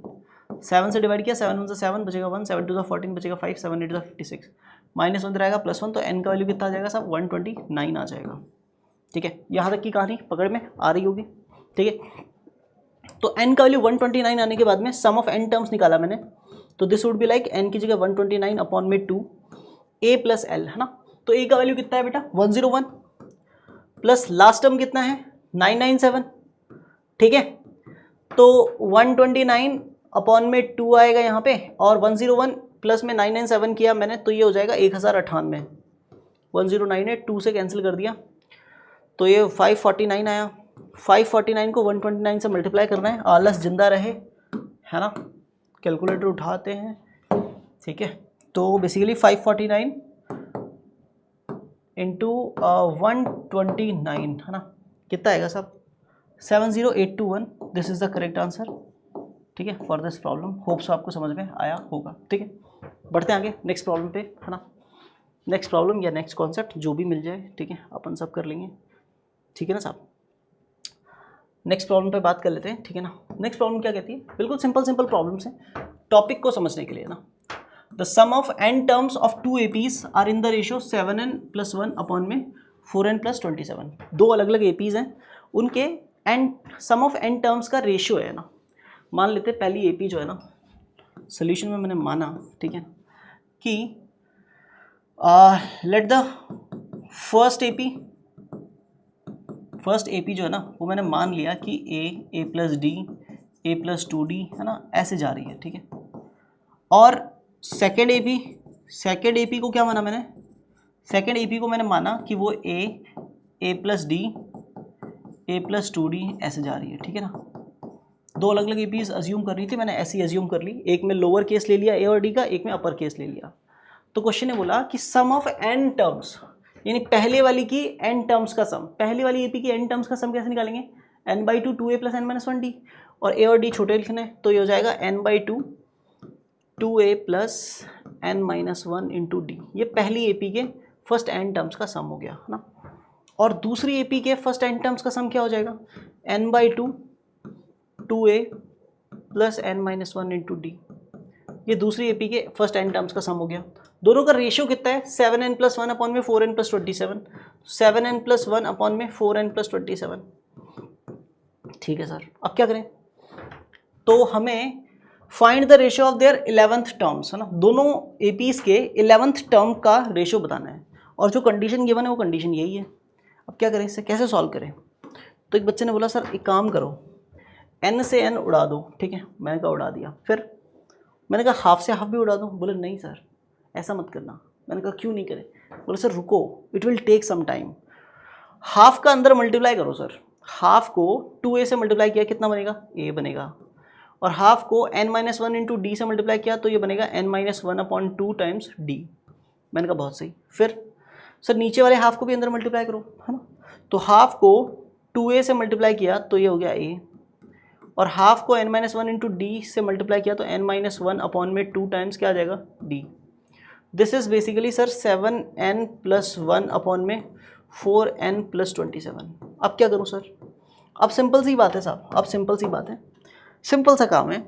मुझे चाहिए 11th टर्म्स का रेशियो। मान लो पहली AP की 11th टर्म क्या होगी, A11, दूसरी AP की 11th टर्म क्या होगी, A11, एक लोअर केस में एक अपर केस में। 11th टर्म कैसे निकालते हैं, अगर अरिथमेटिक प्रोग्रेशन में आपसे 11th टर्म पूछेगा, कोई nth टर्म पूछेगा तो आप क्या बोलोगे, A + n-1 इंटू D, है ना। 11th टर्म पूछेगा तो क्या बोलोगे, तो आप बोलोगे A + 11-1 इंटू D, 11-1 यानी 10D, और नीचे भी A + 10D, ठीक है साहब। यानी बेसिकली मुझे इन दोनों चीज़ों को ऐसा कुछ बनाना है। तो सर A की जगह A है, कोई दिक्कत नहीं है, D की जगह D है, कोई दिक्कत नहीं है, बस इस n-1/2 की जगह पे ना कितना आ रहा है, 10 आ रहा है सर, 10 लेके आना है। तो इसके लिए क्या करूं, इसके लिए भाई क्या करें, सिंपल सा काम है। मान लो लेट n-1, या फिर पुट करो ना, मानते भी क्यों, पुट करो, छाती ठोक के बोलो कि n-1/2 को 10 रख रहा हूँ, ठीक है। जो करना है कर ले, है ना। तो n-1/2 को 10 रखा, तो n-1 that is equal to कितना हो जाएगा, 2 उधर मल्टीप्लाई हुआ तो 10 2 20, n का वैल्यू कितना हो गया, -1 उधर जाएगा तो +1 हो जाएगा, तो n का वैल्यू कितना हो जाएगा 21। और जैसे ही n का वैल्यू 21 हुआ, n का वैल्यू 21 डाल दिया यहाँ पे, तो बेसिकली A+, क्योंकि n-1/2 की जगह 10 डाल रहे हैं तो 10 ही लिखेंगे, तो A + 10D यहाँ पे आया, और capital A + 10 times capital D, this would be equal to क्या हो जाएगा, 7n+1 अपॉन में 4n+27 था। इस तरफ हम क्या करेंगे, n की वैल्यू 21 डालेंगे, तो 7n की जगह पे 21 प्लस में 1 अपॉन में 4n की जगह पे 21 प्लस में 27। अब इससे क्या होगा, ये क्या बन गया, 10th term of first AP, और नीचे बन गया 10th term of the second AP। दोनों का रेशियो क्या होगा, नहीं 10th टर्म नहीं, A + 10D था ना, मतलब 11th term of first AP upon में 11th term of the second AP, है ना। This would be equal to कितना हो जाएगा, 7 × 21, तो 7 × 7 7 × 14, तो 147 हो गया, उसमें 1 ऐड किया तो 148 हो गया ऊपर, नीचे 21 4 84, है ना। 84 में 7 ऐड किया 91, और 20 ऐड किया तो 111। तो this will be the ratio of the है ना, कितना 11 टर्म्स का रेशियो दोनों एपीज का। ठीक है, होप सो आपको समझ में आया होगा। बढ़ते हैं नेक्स्ट टॉपिक की तरफ, है ना, नेक्स्ट टॉपिक की तरफ। ठीक है, ठीक है, नेक्स्ट टॉपिक क्या है, ज्योमेट्रिक प्रोग्रेशन। हाँ, बेसिक पढ़ रहे हैं। ठीक है, तो ज्योमेट्रिक प्रोग्रेशन क्या होता है साहब, बहुत सिंपल सी बात, आपको बताया था, कोई भी सीक्वेंस जो इस टाइप का दिखे आपको जीपी, है ना, ए r square, A r cube and so on जा रहा हो कहाँ तक, ए आर की पावर n-1, और उसके आगे भी जा सकता है, कोई दिक्कत नहीं है। तो इस टाइप का जो सीक्वेंस होता है उसको ज्योमेट्रिक प्रोग्रेशन बोलते हैं। खास बात क्या होती है, कॉन्जिक्यूटिव टर्म्स का रेशियो जो रहता है वो हमेशा सेम रहता है। ठीक है, और उस रेशियो को ही कॉमन रेशियो बोलते हैं। Basically GP is a sequence of numbers whose first term is non zero. First term अगर जीरो हो गई तो सारे जो मल्टीप्लाई करते जाओगे वो भी जीरो होता जाएगा, तो फर्स्ट टर्म नॉन जीरो। ठीक है ना, and each of the succeeding term is equal to the proceeding term multiplied by some constant, है ना, multiplied by some constant, and वो सम आगे चल के सेम हो जाएगा। क्यों हो जाएगा, क्योंकि हमेशा ऐसा हम सेम कांस्टेंट से ही मल्टीप्लाई करेंगे, राइट। ठीक है, ठीक है ना, मतलब ए से अगर ए आर चाहिए तो आर का मल्टीप्लाई, है ना, फिर ए आर से ए आर स्क्वायर चाहिए तब भी आर का ही मल्टीप्लाई, है ना, ए आर क्यूब चाहिए तो ए आर स्क्वायर में भी आर का मल्टीप्लाई, एंड सो ऑन। ठीक है ना, तो हमेशा सेम ही कांस्टेंट का मल्टीप्लाई करते जाएंगे, that's why this same constant is called common ratio, right. Basically GP जो रेशियो ऑफ सक्सेसिव टर्म और प्रीसीडिंग टर्म, ठीक है ना, सक्सेसिव टर्म और प्रीसीडिंग टर्म का जो रेशियो रहेगा वो हमेशा कांस्टेंट रहेगा। ठीक है ना, this constant factor is called common ratio, है ना, क्या बोलते हैं उसको, कॉमन रेशियो बोलते हैं ऑफ द जीपी। और बेसिकली ए जो होता है वो फर्स्ट टर्म होता है हमेशा, ठीक है ना साहब, आर जो होता है वो कॉमन रेशियो होता है, याद रखने वाली बात। ठीक है, चीज़ें इतनी बार आ रही हैं कि छप जाएंगी दिमाग में, राइट। अगली बात, जनरल टर्म अगर देखें इसका तो होता है ए आर की पावर n-1, है ना।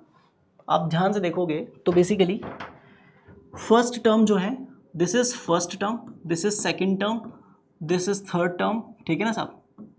तो आप देखोगे थर्ड टर्म में आर की पावर 2 है, सेकंड टर्म में आर की पावर 1 है ना। तो जो टर्म नंबर है उससे एक कम पावर रहती है हमेशा। तो बेसिकली nth टर्म जब निकालेंगे तो वो हो जाएगी ए आर की पावर n-1। जो टर्म का नंबर होता है उससे एक कम पावर आती है कॉमन रेशियो के ऊपर। ठीक है, चलिए, तो this is basically general term का formula. Sum of n terms अगर निकालेंगे तो उसका फॉर्मूला होता है Sn equal to a bracket में 1 माइनस आर की पावर n अपॉन में 1 माइनस आर। ठीक है, याद रखने के लिए जैसे भी आप याद रख सकते हैं। एक बच्चा बोलेगा सर प्रूफ बता दो, तो भाई सुन ध्यान से, अगर जीपी लिखी हुई है ए आर स्क्वायर, है ना, ठीक है ना साहब, एंड सो ऑन, ठीक है, ये n टर्म्स हैं, तो सम ऑफ फर्स्ट n टर्म्स अगर निकालना है तो वो क्या हो जाएगा, a plus A r square, ठीक है ना साहब, सो ऑन ए आर की पावर n-1। फिर एक बच्चे ने बोला सर r का मल्टीप्लाई कर दो इन सब में, है ना, तो r टाइम्स Sn क्या हो जाएगा, उस पर भी बात कर लेते हैं। जैसे ही a में r का मल्टीप्लाई किया तो AR आ गया, है ना, तो उस AR को मैंने AR के नीचे लिखा। AR में जब मैं r का मल्टीप्लाई करूँगा तो AR स्क्वायर बनेगा, उसको यहाँ पे लिखा, ठीक है ना साहब। एंड AR स्क्वायर में r का मल्टीप्लाई किया तो AR क्यूब बना, ठीक है ना साहब, एंड सो ऑन लिखता क्या, ए आर की पावर n-1 में जब आप r का मल्टीप्लाई करोगे तो ए आर की पावर n बन जाएगा। और आपको पता है इससे पहले ए आर की पावर n-1 भी जरूर बनेगा ही बनेगा। फिर आपने किया कॉलम सब्ट्रैक्शन, इधर भी माइनस, इधर भी माइनस, इधर भी minus, minus minus minus minus, ठीक है। तो ए आर से ए आर कटेगा, ये से ये कटेगा, ये से ये कटेगा, एंड सो ऑन, ये से ये भी कटेगा। फर्स्ट टर्म और लास्ट टर्म बचेगी, यानी a माइनस ए आर की पावर n बचेगा आपके पास में, ठीक है। This is basically Sn minus r times Sn, ठीक है। अब क्या करें, दोनों में से Sn कॉमन ले लेंगे, है ना, तो 1 minus r in the bracket, दोनों में से a कॉमन ले लेंगे, 1 माइनस आर की power n in the bracket, तो Sn इक्वल टू क्या हो जाएगा, a ब्रैकेट 1 माइनस आर की पावर n अपॉन में 1 माइनस आर, ठीक है। This is basically sum of first n terms of a GP, right. ये फॉर्मूला हमने प्रूफ कर लिया, ठीक है, ये फॉर्मूला हो गया फर्स्ट n टर्म्स के सम का। अगली बात क्या है, सम ऑफ एन इनफाइनाइट जीपी, है ना, जीपी इनफाइनाइट तक जाती है, बिल्कुल जाती है ना। और अगर जीपी इनफाइनाइट तक जाएगी तो क्या होगा, जीपी इनफाइनाइट तक जाएगी तो बेसिकली यहाँ पे n का जो वैल्यू है ना वो भी इनफाइनाइट तक जाएगा, है ना। और इनफाइनाइट तक जाएगा तो क्या होगा, अगर मान लो मॉड r लेस देन 1 है, ठीक है, तो उस सिचुएशन में अगर number of terms tends to infinity तो ये इंप्लाई करेगा कि r की पावर n करोगे आर कोई एक 1 से छोटी क्वांटिटी है ना, मॉड आर 1 से छोटी क्वांटिटी मतलब फ्रैक्शनल वैल्यू है ना, 1 से कम की एक फ्रैक्शन वैल्यू है, ठीक है, माइनस में हो या प्लस में हो, 1 से कम है उसका मैग्नीट्यूड। तो 1 से कम कोई भी चीज़ है, जैसे मान लो हाफ है, हाफ की पावर 1 हाफ होता है, हाफ की पावर 2 कितना होता है 1/4 होता है, हाफ की पावर 3 कितना होता है 1/8 होता है। तो बेसिकली होता क्या है, जब भी आप 1 से छोटी कोई क्वांटिटी की पावर बढ़ाते जाते हो तो आप पावर बढ़ाते हो, उसके साथ साथ उसकी वैल्यू डिक्रीज होती जाती है ना। तो होगा क्या, जब हम n टेंस टू इन्फिनिटी करेंगे तो r की पावर n का जो वैल्यू होगा वो डिक्रीज होते होते होते होते इतना छोटा हो जाएगा कि उसको हम बोल देंगे कि ये जीरो की तरफ टेंड कर रहा है, जीरो की तरफ क्या कर रहा है, टेंड कर रहा है। तो r पर n की वैल्यू हम जीरो रख देते हैं जब हम इनफाइनाइट टर्म्स वाली जीपी का सम निकाल रहे होते हैं। और जब हम r की पावर n का वैल्यू अगर जीरो रख देंगे है ना, तो बेसिकली फॉर्मूला जो रहेगा इनफाइनाइट टर्म्स के सम का है ना, विच इज s इन्फिनिटी है ना, वो क्या हो जाएगा साहब, वो हो जाएगा a अपॉन में 1 - r। सिंपल सा सोच के देखना, ये फॉर्मूला हो जाएगा infinite terms of a GP का सम, राइट। ओके, बढ़ते हैं आगे नेक्स्ट पॉइंट की तरफ, ठीक है। ज्योमेट्रिक मीन क्या होगा, ज्योमेट्रिक मीन क्या होगा, तो बेसिकली अगर ए बी सी अगर जीपी में है तो जो बी होता है ना वो ए और सी का क्या होता है जीएम होता है, ज्योमेट्रिक मीन होता है। और हमेशा जो बीच वाले का स्क्वायर होगा वो फर्स्ट और थर्ड के बेसिकली प्रोडक्ट के बराबर होगा, ठीक है। एक बच्चा बोलेगा सर समझ नहीं आया, समझ नहीं आया, मैं बोलूँगा बिल्कुल ध्यान से सुनो कि बेसिकली अगर 3 नंबर्स जीपी में है या फिर 3 नंबर्स छोड़, हमें अगर 2 नंबर्स हैं ए और बी, उनका जीएम निकालना है, ज्योमेट्रिक मीन निकालना है। तो ज्योमेट्रिक मीन का मतलब ये होता है कि अगर मान लो इन दोनों का मुझे एक ज्योमेट्रिक मीन निकालना है तो मैं इन दोनों के बीच में एक ऐसा नंबर इंसर्ट करूँगा, एक ऐसा नंबर इंसर्ट करूँगा जिसकी वजह से ये तीनों नंबर्स का जो सीक्वेंस बनेगा वो सीक्वेंस एक ज्योमेट्रिक प्रोग्रेशन होगा। अब एक बच्चे ने बोला कि सर ये ज्योमेट्रिक प्रोग्रेशन अगर होगा तो कॉमन रेशो सेम होगा, है ना, तो जो रेशो इसका और इसका रहेगा वही रेशो इसका और इसका रहेगा। मैंने कहा बिल्कुल सही। तो जी अपॉन ए जो रहेगा वही बी अपॉन जी रहेगा। मैंने कहा बिल्कुल सही बात है, जी को इधर क्रॉस मल्टीप्लाई, इसको इधर cross multiply, g into g g square that is equal to a b, और जी इक्वल्स टू कितना आ जाएगा रूट ऑफ ए बी। यानी 2 नंबर्स का ज्योमेट्रिक मीन जो होगा ना सर वो उन दोनों नंबर्स के प्रोडक्ट के स्क्वायर रूट के बराबर होगा। मैंने कहा बिल्कुल सही। तो बेसिकली अगर 2 नंबर्स है ए और सी, उनका ज्योमेट्रिक मीन अगर मैं बोलता हूँ बी है, यानी बी मैंने उन दोनों के बीच में एक नंबर इंसर्ट किया है, तो बी जो ज्योमेट्रिक मीन होगा उसकी वैल्यू अंडर रूट ऑफ ए सी के बराबर होगी। तो खास बात यह है कि ए भी 0 से बड़ा होना चाहिए, सी भी 0 से बड़ा यानी पॉजिटिव होना चाहिए दोनों नंबर्स, ठीक है, तब ज्योमेट्रिक मीन ना एग्जिस्टेंस में आएगा।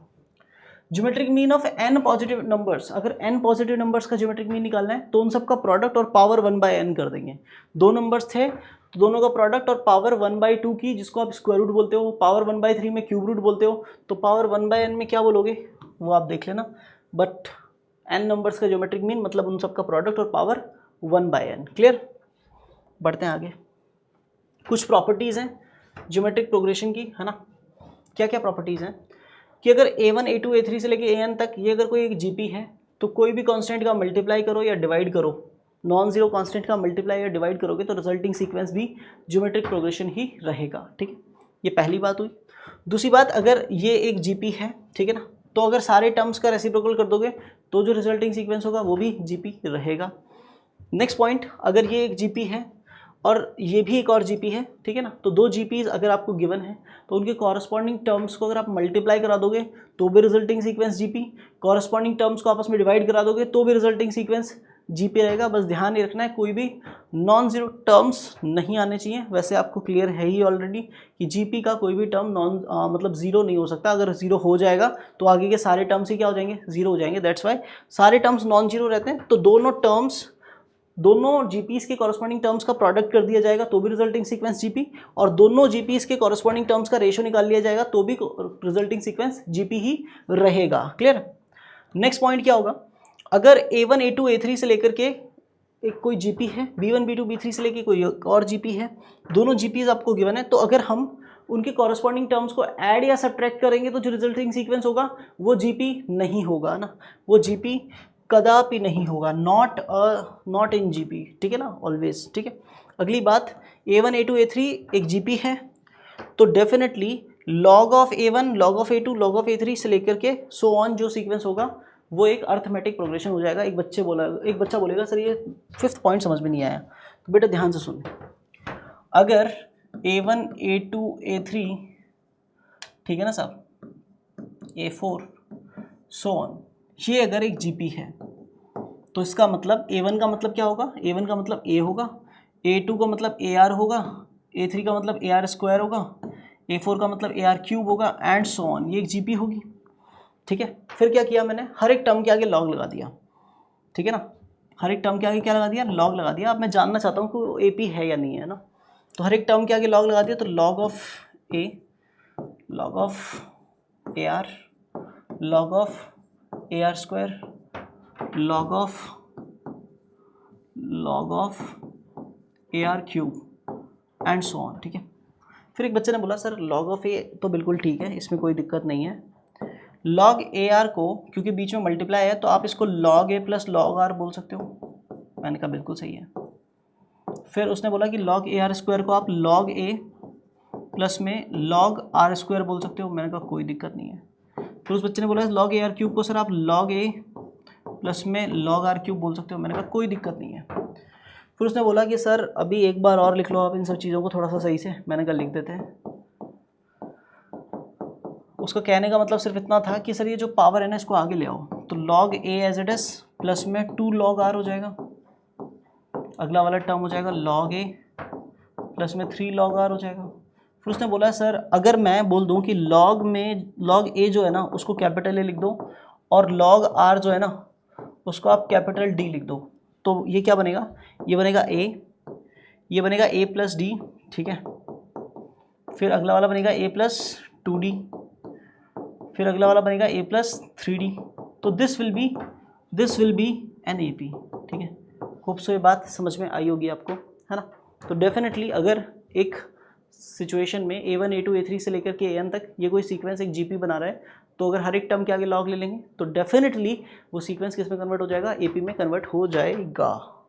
बढ़ते हैं आगे, है ना। नेक्स्ट पॉइंट, अगर A1, A2, A3 से लेकर AN तक ये सारे GP में हैं, क्योंकि आपने देखा है कि AP वाली जो सारी चीज़ें थी, है ना, जो कॉमन डिफरेंस था वो कॉमन रेशियो बन गया, यानी जो चीज़ प्लस में आ रही थी वो मल्टीप्लाई में आने लग गई। तो जो प्रॉपर्टीज़ भी है ना ज़्यादातर वो भी जो प्लस वाली प्रॉपर्टीज़ है वो मल्टीप्लिकेशन में कन्वर्ट हो जाती हैं। ठीक है, तो बेसिकली यहाँ पे बोला A1, A2, A3 से लेकर AN तक ये GP में है अगर, तो फर्स्ट और लास्ट टर्म का प्रोडक्ट, वहाँ पे फर्स्ट और लास्ट टर्म का सम कांस्टेंट था, यहाँ पे फर्स्ट और लास्ट टर्म का प्रोडक्ट हमेशा कांस्टेंट है ना। ठीक है ना, फर्स्ट और लास्ट टर्म का प्रोडक्ट, सेकंड और सेकंड लास्ट टर्म का प्रोडक्ट, थर्ड और थर्ड लास्ट टर्म का प्रोडक्ट एंड सो ऑन, ये हमेशा क्या रहता है, कांस्टेंट रहता है ना। और कोई भी एक टर्म अगर आपको के बारे में कोई भी एक टर्म के बारे में आपको बताना है तो वो टर्म अपने से इक्विडिस्टेंट टर्म के प्रोडक्ट के स्क्वायर रूट के हमेशा बराबर रहती है। यानी AR जो होगा वो AR माइनस के और AR प्लस के, ये जो दोनों टर्म्स हैं, के पहले वाली टर्म और के बाद वाली टर्म, है ना, के प्लेसेस पहले वाली टर्म, के प्लेसेस बाद वाली टर्म, दोनों टर्म्स के प्रोडक्ट के स्क्वायर रूट के बराबर होगा rth टर्म हमेशा, है ना। के का वैल्यू आप 0 से ग्रेटर इक्वल और n माइनस r से लेसर इक्वल रख सकते हैं। ठीक है, अगली बात A1, A2, A3 से लेके AN-1 तक ये कोई एक GP है, देन जो रेशियोज रहेंगे ना, A2/A1, A3/A2, A4/A3, AN/1, ये रेशियो जो होता है इसको अपन कॉमन रेशियो बोलते हैं, याद है ना। ठीक है ना, तो अगर आप इन दोनों को मल्टीप्लाई कराओगे तो आपको पता चलेगा कि A2 का स्क्वायर जो होगा वो A1, A3 के प्रोडक्ट के बराबर होगा, है ना, और A3 का जो स्क्वायर होगा वो A2, A4 के प्रोडक्ट के बराबर होगा, है ना। ठीक है ना साहब, as it is so on आप बना सकते हो। ये वाली प्रॉपर्टी भी बहुत ज़्यादा कुछ खास बात है नहीं इसमें। ठीक है ना साहब, ठीक है। चलिए अगली बात क्या है, अगर 3 नंबर्स GP में अज्यूम करने पड़े तो आप A/R, A और AR अज्यूम करेंगे। 5 नंबर अगर अज्यूम करने हैं तो A/R square, A/R, A, AR और AR स्क्वायर अज्यूम करेंगे। अगर 2m+1 यानी ऑड नंबर ऑफ नंबर्स अगर अज्यूम करने हैं GP में तो आप A/R की पावर m, A/R की power m-1 and so on से लेकर के AR पर m तक ये अज्यूम करेंगे।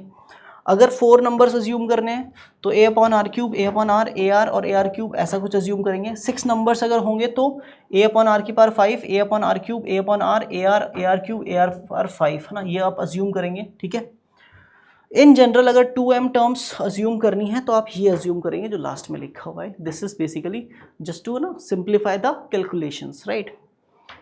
अगली बात करते हैं, क्वेश्चंस पे आ गए हम, है ना, हम आ गए क्वेश्चंस पे, ठीक है ना। क्वेश्चंस पे बात कर लेते हैं।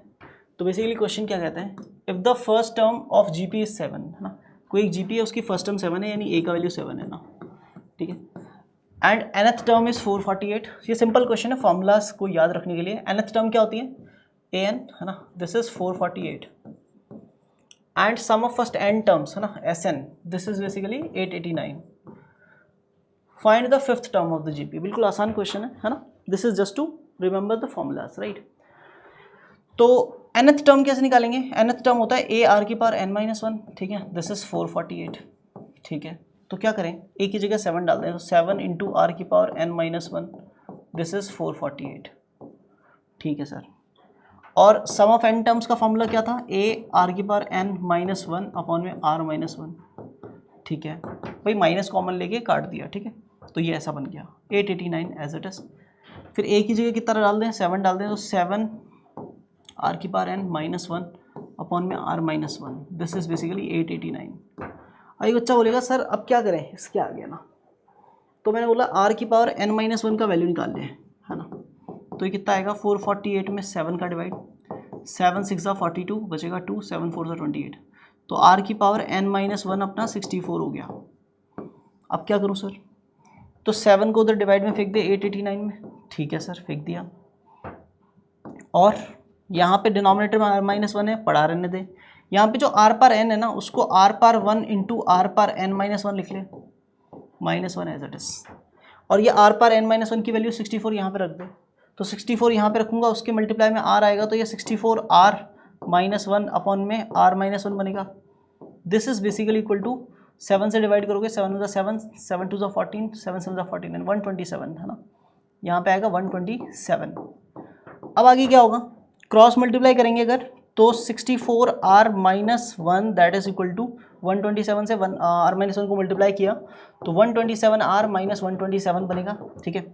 अब 64 r को आप उधर फेंकेंगे, माइनस करवाएंगे तो 63 r बचेगा, -127 इधर आगे प्लस का हो जाएगा, उसमें से माइनस करोगे तो 126 बचेगा, 63 डिवाइड में आएगा तो r का वैल्यू 2 हो जाएगा, ठीक है। एक बच्चा बोल रहा है सर मुझे तो यहाँ से देख के लग रहा था कि r का वैल्यू ना 2 ही होगा, है ना, भाई √2 भी हो सकता है ना ठीक है ना, ठीक है। तो अगली बात क्या कर सकते हैं, अगर उसके हिसाब से देखें तो √2 भी हो सकता था, इसलिए हमने पूरा सॉल्व किया। आर का वैल्यू 2 आ गया, आर का वैल्यू 2 आने के बाद में हमें फिफ्थ टर्म चाहिए। फिफ्थ टर्म क्या होता है जीपी में, ए आर की पावर 4, तो ए की जगह रखा मैंने 7 इंटू आर की जगह पर रखा 2 और उसकी पावर 4 कर दी। 2 की पावर 4 कितना होता है 16, 16 इंटू 7 कितना होता है 112, है ना, 16 इंटू 7 कितना होता है 112 ही होता है, सही, ठीक है। This would be the answer of this question, ठीक है। बढ़ते हैं आगे नेक्स्ट पॉइंट पे, ठीक है। अब आएंगे वो जहरीले सवाल थोड़े थोड़े, है ना। जहरीले तो क्या बोलूँगा मैं, आसान सवाल हैं बेसिकली, जो सीक्वेंस एंड सीरीज़ में PYQs basically previous year questions रह चुके हैं, ठीक है ना, पार्ट ऑफ एग्जामिनेशन रह चुके हैं। A sequence of the 3 real numbers form an arithmetic progression with first term of 9। क्या कह रहा है कि एक सीक्वेंस ऑफ 3 नंबर्स है ना, जो कि एक अरिथमेटिक प्रोग्रेशन फॉर्म कर रहा है और उसकी फर्स्ट टर्म 9 है, ठीक है ना। तो सोल्यूशन में मान लेते हैं कि जो AP के 3 टर्म्स आपको गिवन है ना, पहला टर्म जो 9 है, दूसरा टर्म हमें पता नहीं है तो उसको 9 + D मान लेते हैं और उसके अगला वाला टर्म 9 + 2D मान लेते हैं, ठीक है ना साहब, ठीक है। आगे क्वेश्चन कहता है if 2 is added to the second term and 20 is added to the third term, the 3 resulting numbers form a geometric progression. यानी पहले टर्म के बारे में कुछ नहीं बोला, यानी उसको एज इट इज रखो। दूसरे टर्म में 2 ऐड करना है तो 9 + D + 2, और थर्ड टर्म में 20 ऐड करने के लिए बोला है तो 9 + 2D + 20, है ना। ये तीनों से मिलके क्या बनेगा, एक जीपी बन जाएगा, ठीक है साहब। अच्छा, what is the smallest possible value of the third term in the geometric progression. Geometric progression के थर्ड टर्म का स्मॉलेस्ट वैल्यू क्या हो सकता है, यानी इसका स्मॉलेस्ट वैल्यू पूछ रहा है। इसको सिंप्लीफाई करके लिखता हूँ पहले, है ना। तो ये बेसिकली लिखा हुआ है कि 9 + 2 यानी 11 + D और 20 + 9 यानी 29 + 2D, है ना। This is a GP, right. अब जैसे 3 नंबर अगर जीपी में होते हैं तो बीच वाले नंबर का जो स्क्वायर होता है ना, 11 + D का जो स्क्वायर होता है वो फर्स्ट और थर्ड के प्रोडक्ट के बराबर होता है, आप जानते हो, ठीक है, अभी बताया था। तो इससे क्या होगा, 11 प्लस डी का होल स्क्वायर करेंगे तो ये आएगा 121 प्लस 22d प्लस में d square that is equal to 9 को 29 से मल्टीप्लाई करेंगे तो इट वुड बी लाइक 271 है ना, 9 9 से 89, 1 8 18 एंड 8 26 261 आएगा क्या?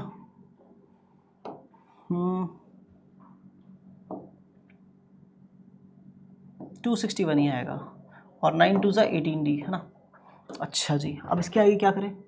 इसके आगे सिंपल है, टर्म्स को इधर ले आते हैं, डी स्क्वायर ऑलरेडी उधर है ना, 18d इधर आके 22d में से लेस होगा तो 4d बचेगा और 121 में से 261 इधर आके माइनस होगा तो माइनस का 140 बचेगा दैट इज इक्वल टू 0। फिर एक बच्चा बोलेगा सर फैक्टर खेल लेते हैं है ना, तो सर डी स्क्वायर प्लस में 14d माइनस में 10d और माइनस में 140 लिख देते हैं दैट इज इक्वल टू 0। मैंने कहा बहुत बढ़िया। फिर से दो फैक्टर बन जाएंगे, अगर पहले वाले टर्म्स में से d कॉमन लोगे तो d प्लस 14 और -1 कॉमन लोगे तो अगेन d प्लस 14, -10 कॉमन लोगे तो दूसरा फैक्टर d माइनस 10 आएगा दैट इज इक्वल टू 0। तो सर यहाँ से या तो d का वैल्यू माइनस का 14, d प्लस 14 को 0 के इक्वल रखेंगे तो d का वैल्यू -14 या फिर d का वैल्यू कितना हो जाएगा 10। अच्छा, फिर इसके बाद क्या करेंगे कि सर d का वैल्यू अगर -14 है ना, तो हमें थर्ड टर्म चाहिए थी ना, थर्ड टर्म की स्मॉलेस्ट वैल्यू ना, थर्ड टर्म निकाल लेते हैं ना। थर्ड टर्म क्या आएगी यहाँ से, 29 प्लस 2d की वैल्यू ना, तो 29 प्लस 2 इंटू डी की जगह पे माइनस का 14 रखा तो 29 माइनस 28 कितना आएगा, 1 आ जाएगा साहब है ना। ये तो पहली बात हो गई। अगर डी का वैल्यू 10 रखते हैं तो थर्ड टर्म यहाँ से क्या आएगी, थर्ड टर्म यहाँ से क्या आएगी, यहाँ पे थर्ड टर्म आएगी 29 प्लस 2 इंटू डी की जगह 10 तो इट वुड बी 49 है ना। तो 49 तो हमारा करेक्ट आंसर नहीं होगा क्योंकि हमें कैसा वैल्यू चाहिए, स्मॉलेस्ट पॉसिबल वैल्यू, तो स्मॉलेस्ट वैल्यू 1 है तो 1 is the correct answer. Hope so आपको समझ में आया होगा। ठीक है, चलिए बढ़ते हैं आगे। Next question, the first 4 terms of an arithmetic sequence are p, 9, 3p minus q, 3p plus q, right? Wait for a second, need some water.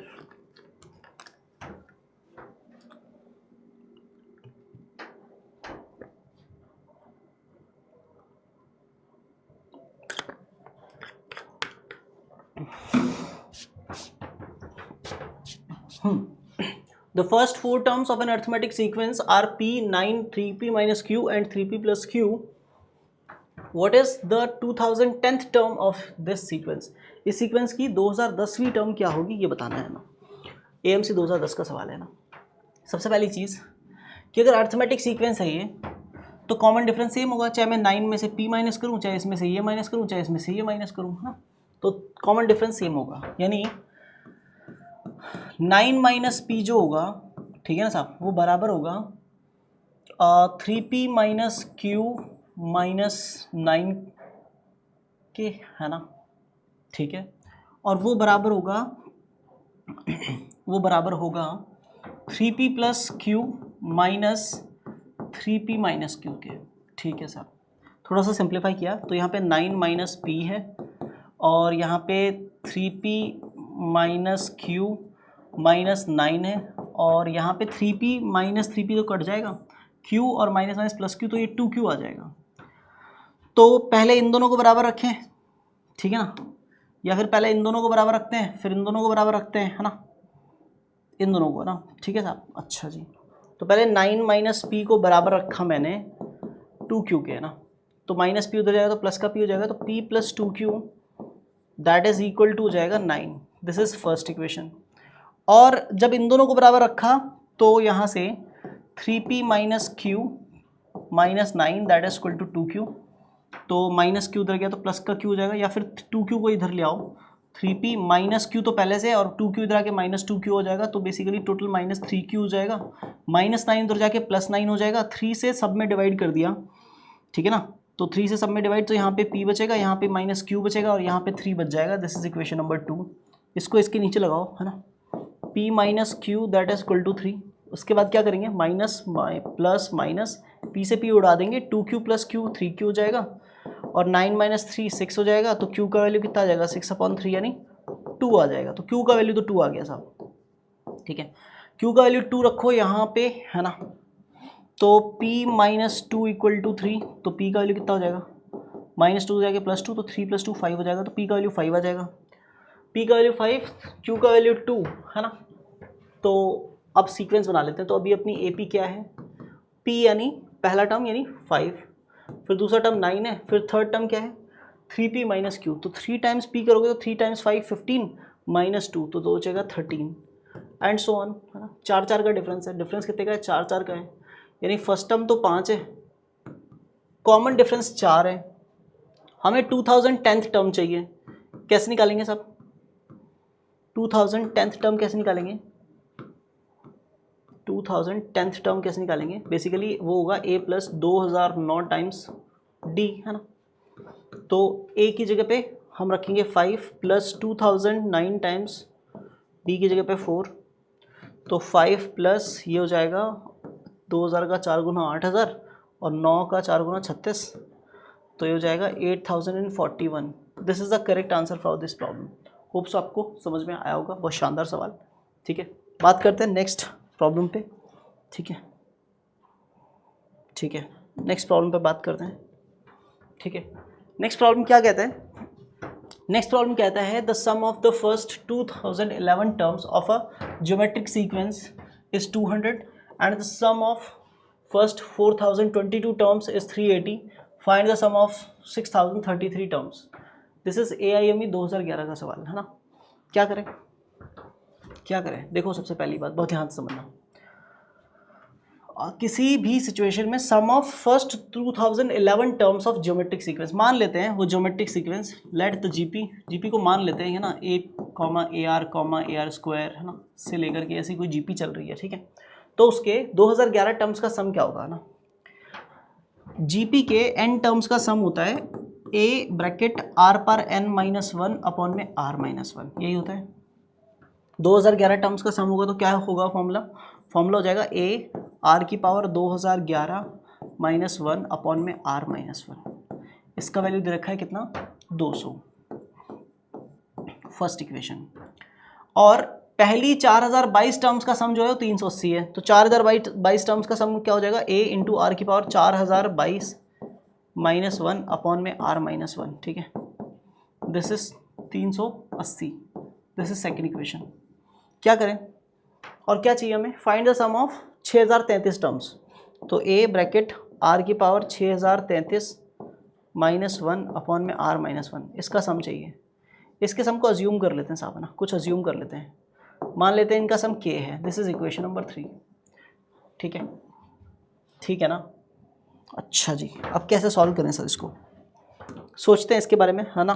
तो सबसे पहली बात तो ये सोची कि अगर इक्वेशन 2 में इक्वेशन 1 का डिवाइड कर दें अगर, तो क्या मिलेगा, है ना, 2 में 1 का डिवाइड कर दो, तो यानी a ब्रैकेट में r की पावर 4022 -1 अपॉन में r-1, इसमें डिवाइड कर दें a ब्रैकेट r की पावर 2011 -1 अपॉन में r-1 का डिवाइड कर दें, तो जो 380 है उसके डिवाइड में क्या आ जाएगा, 380 के डिवाइड में 200 आ जाएगा। ठीक है सर, समझ गए। ठीक है, a से a कटेगा, ठीक है बिल्कुल कटेगा, r-1 से r-1 कटेगा, बिल्कुल कटेगा। और r की पावर 4022 -1 जो है ना, उसको फैक्टराइज कर लेंगे तो बनेगा r की पावर 2011 +1 इंटू r की पावर 2011 -1, और अपॉन में r की पावर 2011 -1 डिनोमिनेटर में बचा हुआ है तो वो भी कट जाएगा। इधर 0 से 0 उड़ेगा, 2 से काटेंगे, 19/10 बचेगा।